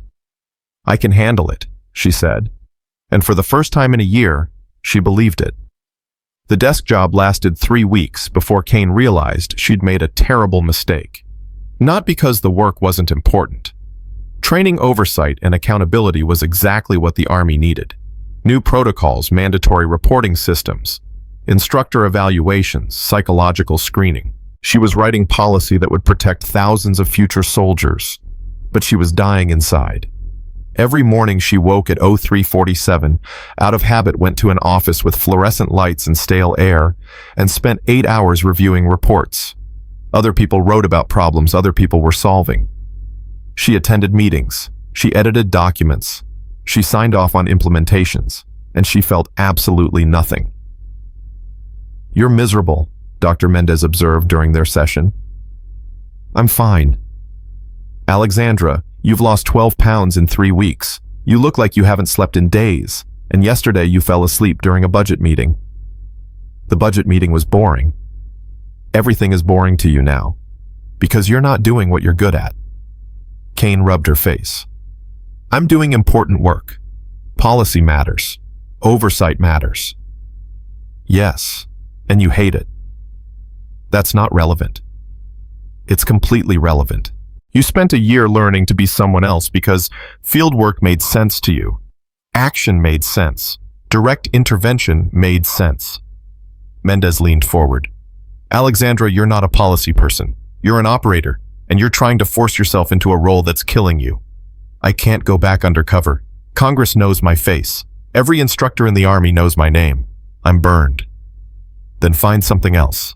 But stop pretending you're happy behind a desk when we both know you're not. Kane left the session angry, mostly because Mendez was right.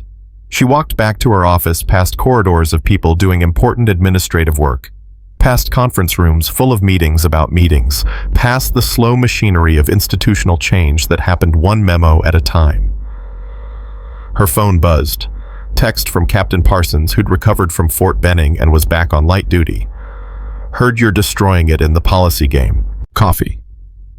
They met at the same shop where Bradford had told Kane she didn't have to go to Fort Benning. It felt like a lifetime ago. You look terrible, Parsons said by way of greeting. Everyone keeps saying that. Because it's true. What's wrong? Kane stirred her coffee without drinking it. I thought this would be enough. Writing policy, fixing the system from the inside, making sure what we went through mattered. But I miss the work, the real work, being in the field, making a difference directly instead of through bureaucracy. Parsons nodded slowly. You know what the recruits at Benning told me after I was extracted? They said they felt safer knowing someone was watching. Not cameras, not reports. An actual person who gave enough of a damn to put herself at risk. That's what deep cover does. Right. And you can't do deep cover anymore. But that doesn't mean you can't do field work. Kane looked up. What are you suggesting? I'm suggesting that maybe the Army needs something new, not undercover operations, not policy work. Something in between. Like what? Parsons pulled out her phone, showed Kane a file. While you were testifying, Bradford started a pilot program. Rapid response investigation teams. When there's a complaint of abuse, instead of routing it through normal channels where it gets buried, we send a team immediately. Interview everyone. Document everything. No warning, no time for cover-ups. That's aggressive. That's necessary. The network we exposed, it worked because people had time to coordinate, to hide evidence, to intimidate witnesses. Take away that time and the whole system collapses. Parsons met Kane's eyes. Bradford wants you to lead the first team. Kane's heart rate picked up for the first time in 3 weeks. She didn't mention this. Because she's giving you time to rot in policy hell until you're desperate enough to say yes. Parsons smiled. How desperate are you? Very. Good. Because we deploy in 48 hours. Fort Hood. 3 complaints in 1 week. Command's dragging their feet. We're going in whether they want us or not. Kane felt something she hadn't felt since Fort Jackson. Purpose. I'm in, she said. You haven't even heard the details. Don't need to. I'm in. The Rapid Response Investigation Team was 7 people built for controlled chaos. Lieutenant Colonel Alexandra Kane as team leader. Captain Linda Parsons as second in command. 2 JAG attorneys to handle legal documentation. 2 MPs to maintain security. And Staff Sergeant Michael Chen, no relation to Private Chen, from Meridian, but equally competent as logistics coordinator.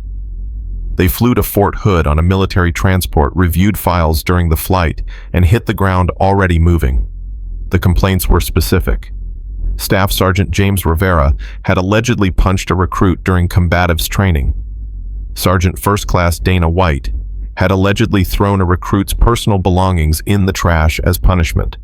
Master Sergeant Robert Klein had allegedly made a recruit stand at attention in the sun for 4 hours without water. 3 incidents. 3 instructors. 1 week. Command's official position was that all 3 incidents were under review. Kane's position was that the review was about to accelerate dramatically. They arrived at Fort Hood at 1600. By 1630, they'd set up a secure command center in a requisitioned conference room. By 1700, they were interviewing witnesses. Private Johnson, Kane said to the first recruit who'd filed a complaint. Tell me what happened with Staff Sergeant Rivera. Johnson was 21, nervous, already regretting speaking up. I don't want to get anyone in trouble. You're not getting anyone in trouble. You're reporting what happened. There's a difference.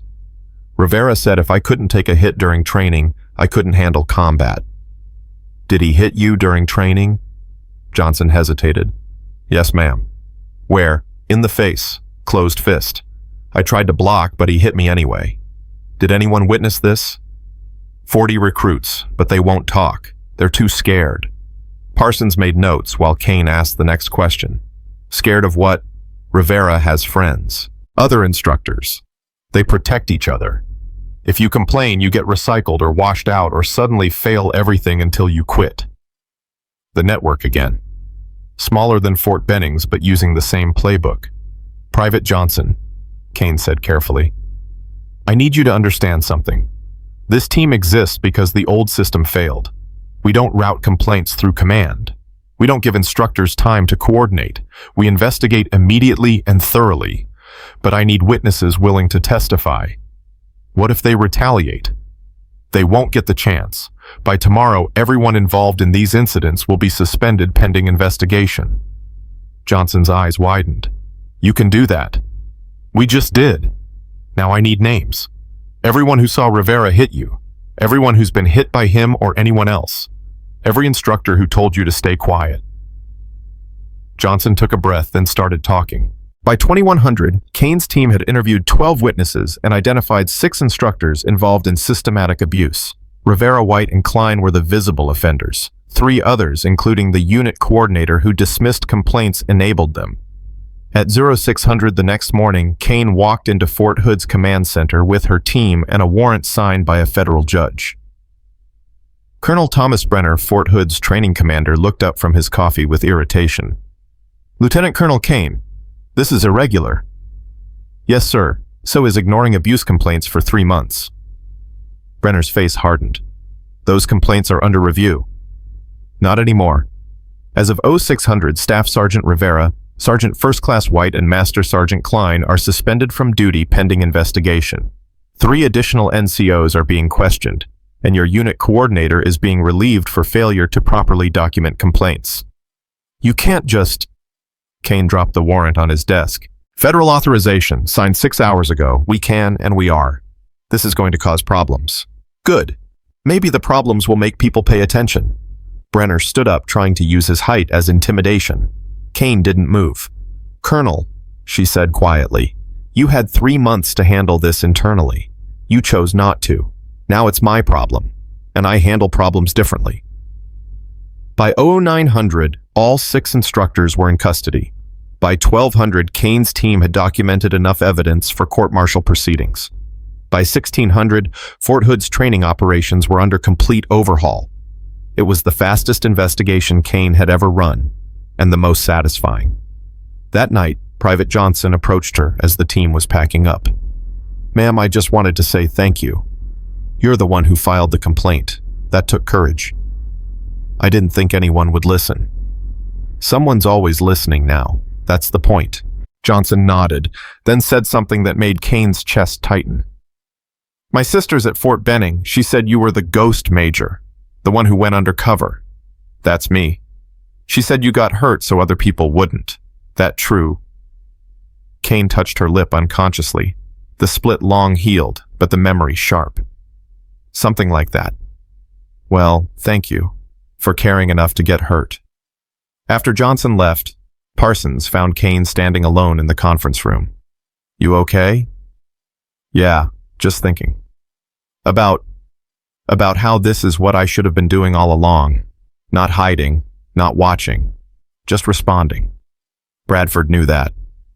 Bradford's smarter than me. Parsons laughed. She's been doing this longer. Give yourself credit, Alexandra. You built this program. Now you're running it. That's not nothing.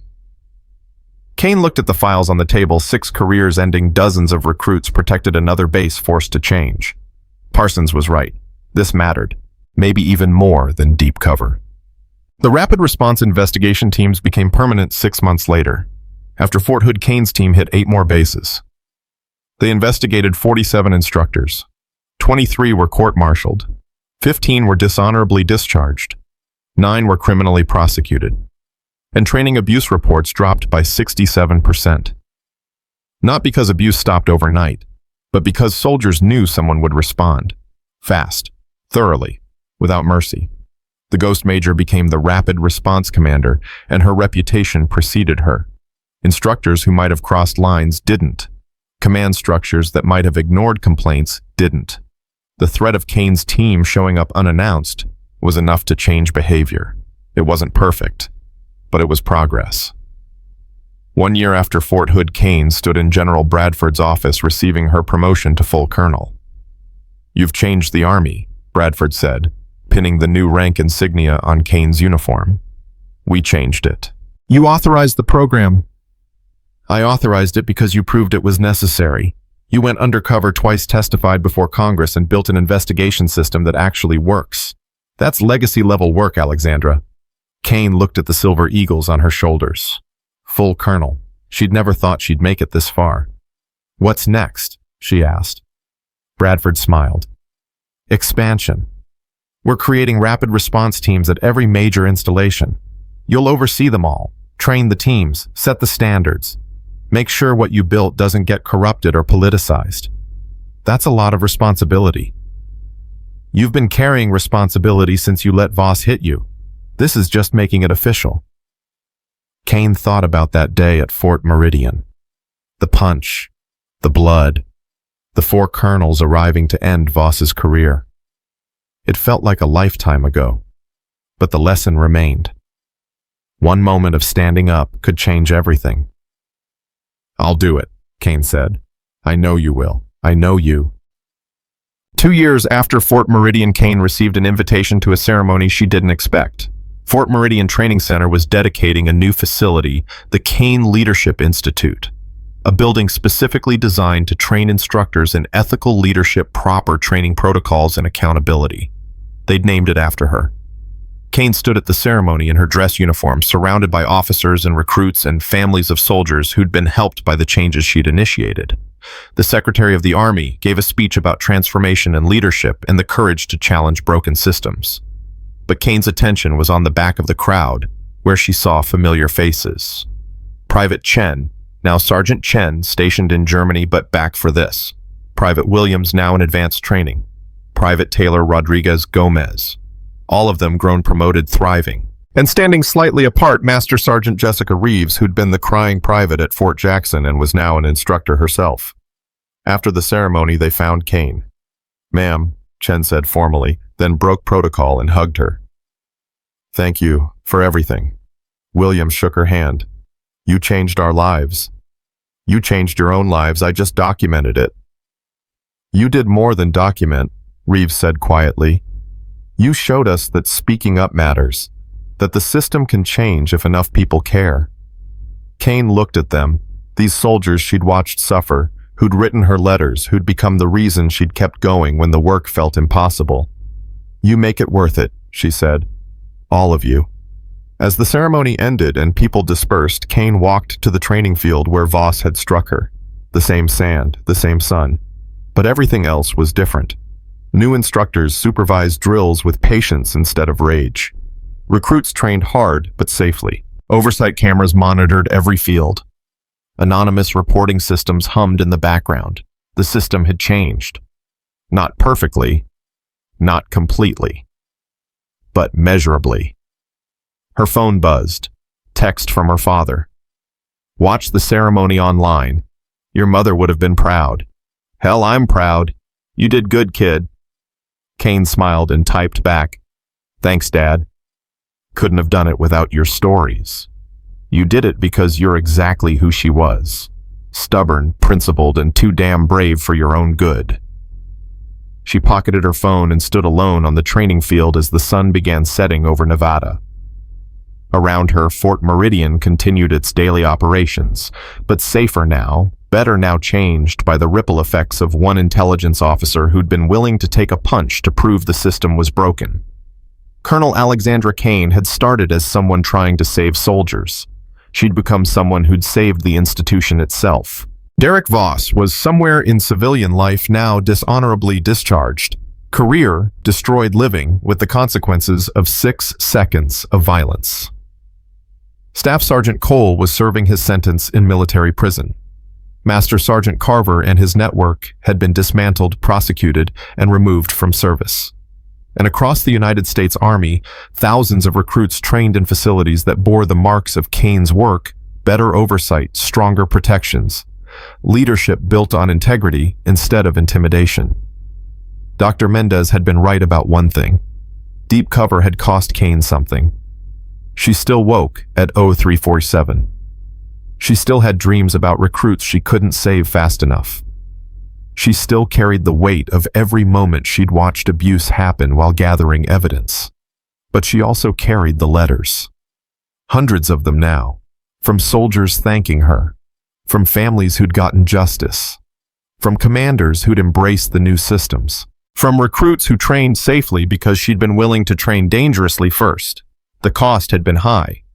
But standing on that training field, watching the sun set over an institution she'd helped heal, Kane knew the truth. It had been worth every second. Because power without accountability was just cruelty with a uniform, and leadership without integrity was just fear with rank. Major Kane had proven that you could challenge both without breaking yourself. Colonel Kane was proving that change, once started, could become permanent. And the Ghost Major, that quiet recruit who'd taken a punch and triggered an avalanche, had become a symbol of something the Army desperately needed. Someone who'd stand up when it mattered most, even if standing up meant getting knocked down first. 5 years after Fort Meridian, Kane received one final letter. It came from Private Alexis Kane, the identity that had never really existed, but had changed everything. A letter from a ghost to herself. Except it wasn't from her. It was from a new recruit at Fort Meridian who'd heard the stories and wanted Kane to know what they meant. Dear Colonel Kane, my name is Private Maria Santos. I'm training at Fort Meridian, where you went undercover 5 years ago. Our instructors tell us your story not to scare us, but to remind us that the Army protects its people now. I wanted you to know that we feel safe here. Our instructors are tough, but fair. When someone crosses a line, we can report it without fear. The system you built is working. But more than that, you gave us something to aspire to. You showed us that real strength isn't about intimidation or fear. It's about integrity, standing up, doing what's right, even when it costs you everything. I don't know if I'll ever be as brave as you, but I'm going to try. Thank you for seeing us. Thank you for protecting us. Thank you for being the Ghost Major. With respect and gratitude. Private Maria Santos Kane read the letter 3 times, then carefully filed it with all the others.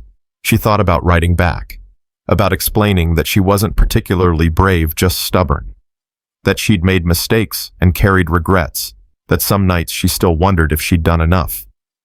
But then she decided Santos didn't need to hear that. Santos needed to believe the story that one person standing up could change everything, that integrity mattered more than rank, that the army was worth serving because it was full of people trying to make it better. And maybe Kane thought that was actually true. She picked up her phone and called Bradford. "General, I have an idea for the next phase." "I'm listening." "We've fixed training. Now let's fix retention. Exit interviews for everyone who leaves the army. Real ones. Anonymous. Find out why good soldiers quit and address those problems before they become systemic." Bradford was quiet for a moment, then laughed. "Alexandra, do you ever stop?" "Not really, ma'am." "Good, because neither does the work. Send me the proposal."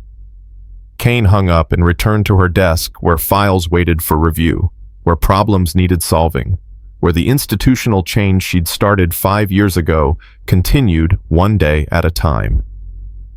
Outside her window, the sun set over Washington, painting the Pentagon in shades of amber and gold. And across the country, at bases from Nevada to Georgia to Texas, soldiers trained safely because one woman had refused to accept that abuse was the price of service. The Ghost Major was gone. Private Kane had never existed. But Colonel Alexandra Kane remained scarred, stubborn, relentlessly committed to the principle that had guided her through 2 deep cover operations and 5 years of institutional warfare. The Army didn't demand your life. It demanded your integrity. And that was worth protecting at any cost. Kane looked at Private Santos's letter one more time, then filed it away and returned to work. Because the mission was never really over. There would always be another base, another complaint, another soldier who needed someone to stand up and prove the system could work. And Colonel Alexandra Kane would be there. Not undercover anymore. Not hiding. Just standing in the light, doing the work, and making sure that when soldiers looked up the chain of command, they saw leaders worth following. That was the legacy, not the operations, not the testimony, not even the investigations. The legacy was this one person standing up when it mattered most had changed everything. And once you proved that change was possible, you could never stop making it happen. Staff Sergeant Derek Voss had learned that lesson the hard way when 4 colonels arrived in 6 minutes. Master Sergeant Vincent Carver had learned it when his entire network collapsed in 48 hours.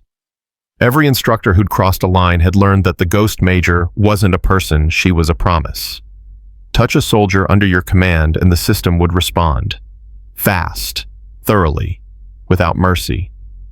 That promise kept soldiers safe, and Colonel Alexandra Kane intended to keep that promise alive for as long as she wore the uniform. Because in the end, that's what integrity meant. Not perfection, not fearlessness. Just the stubborn refusal to accept that cruelty was inevitable, that abuse was necessary, that good soldiers had to break before they could become great ones. The Ghost Major had proven otherwise. And the Army slowly, painfully, but measurably, was finally listening.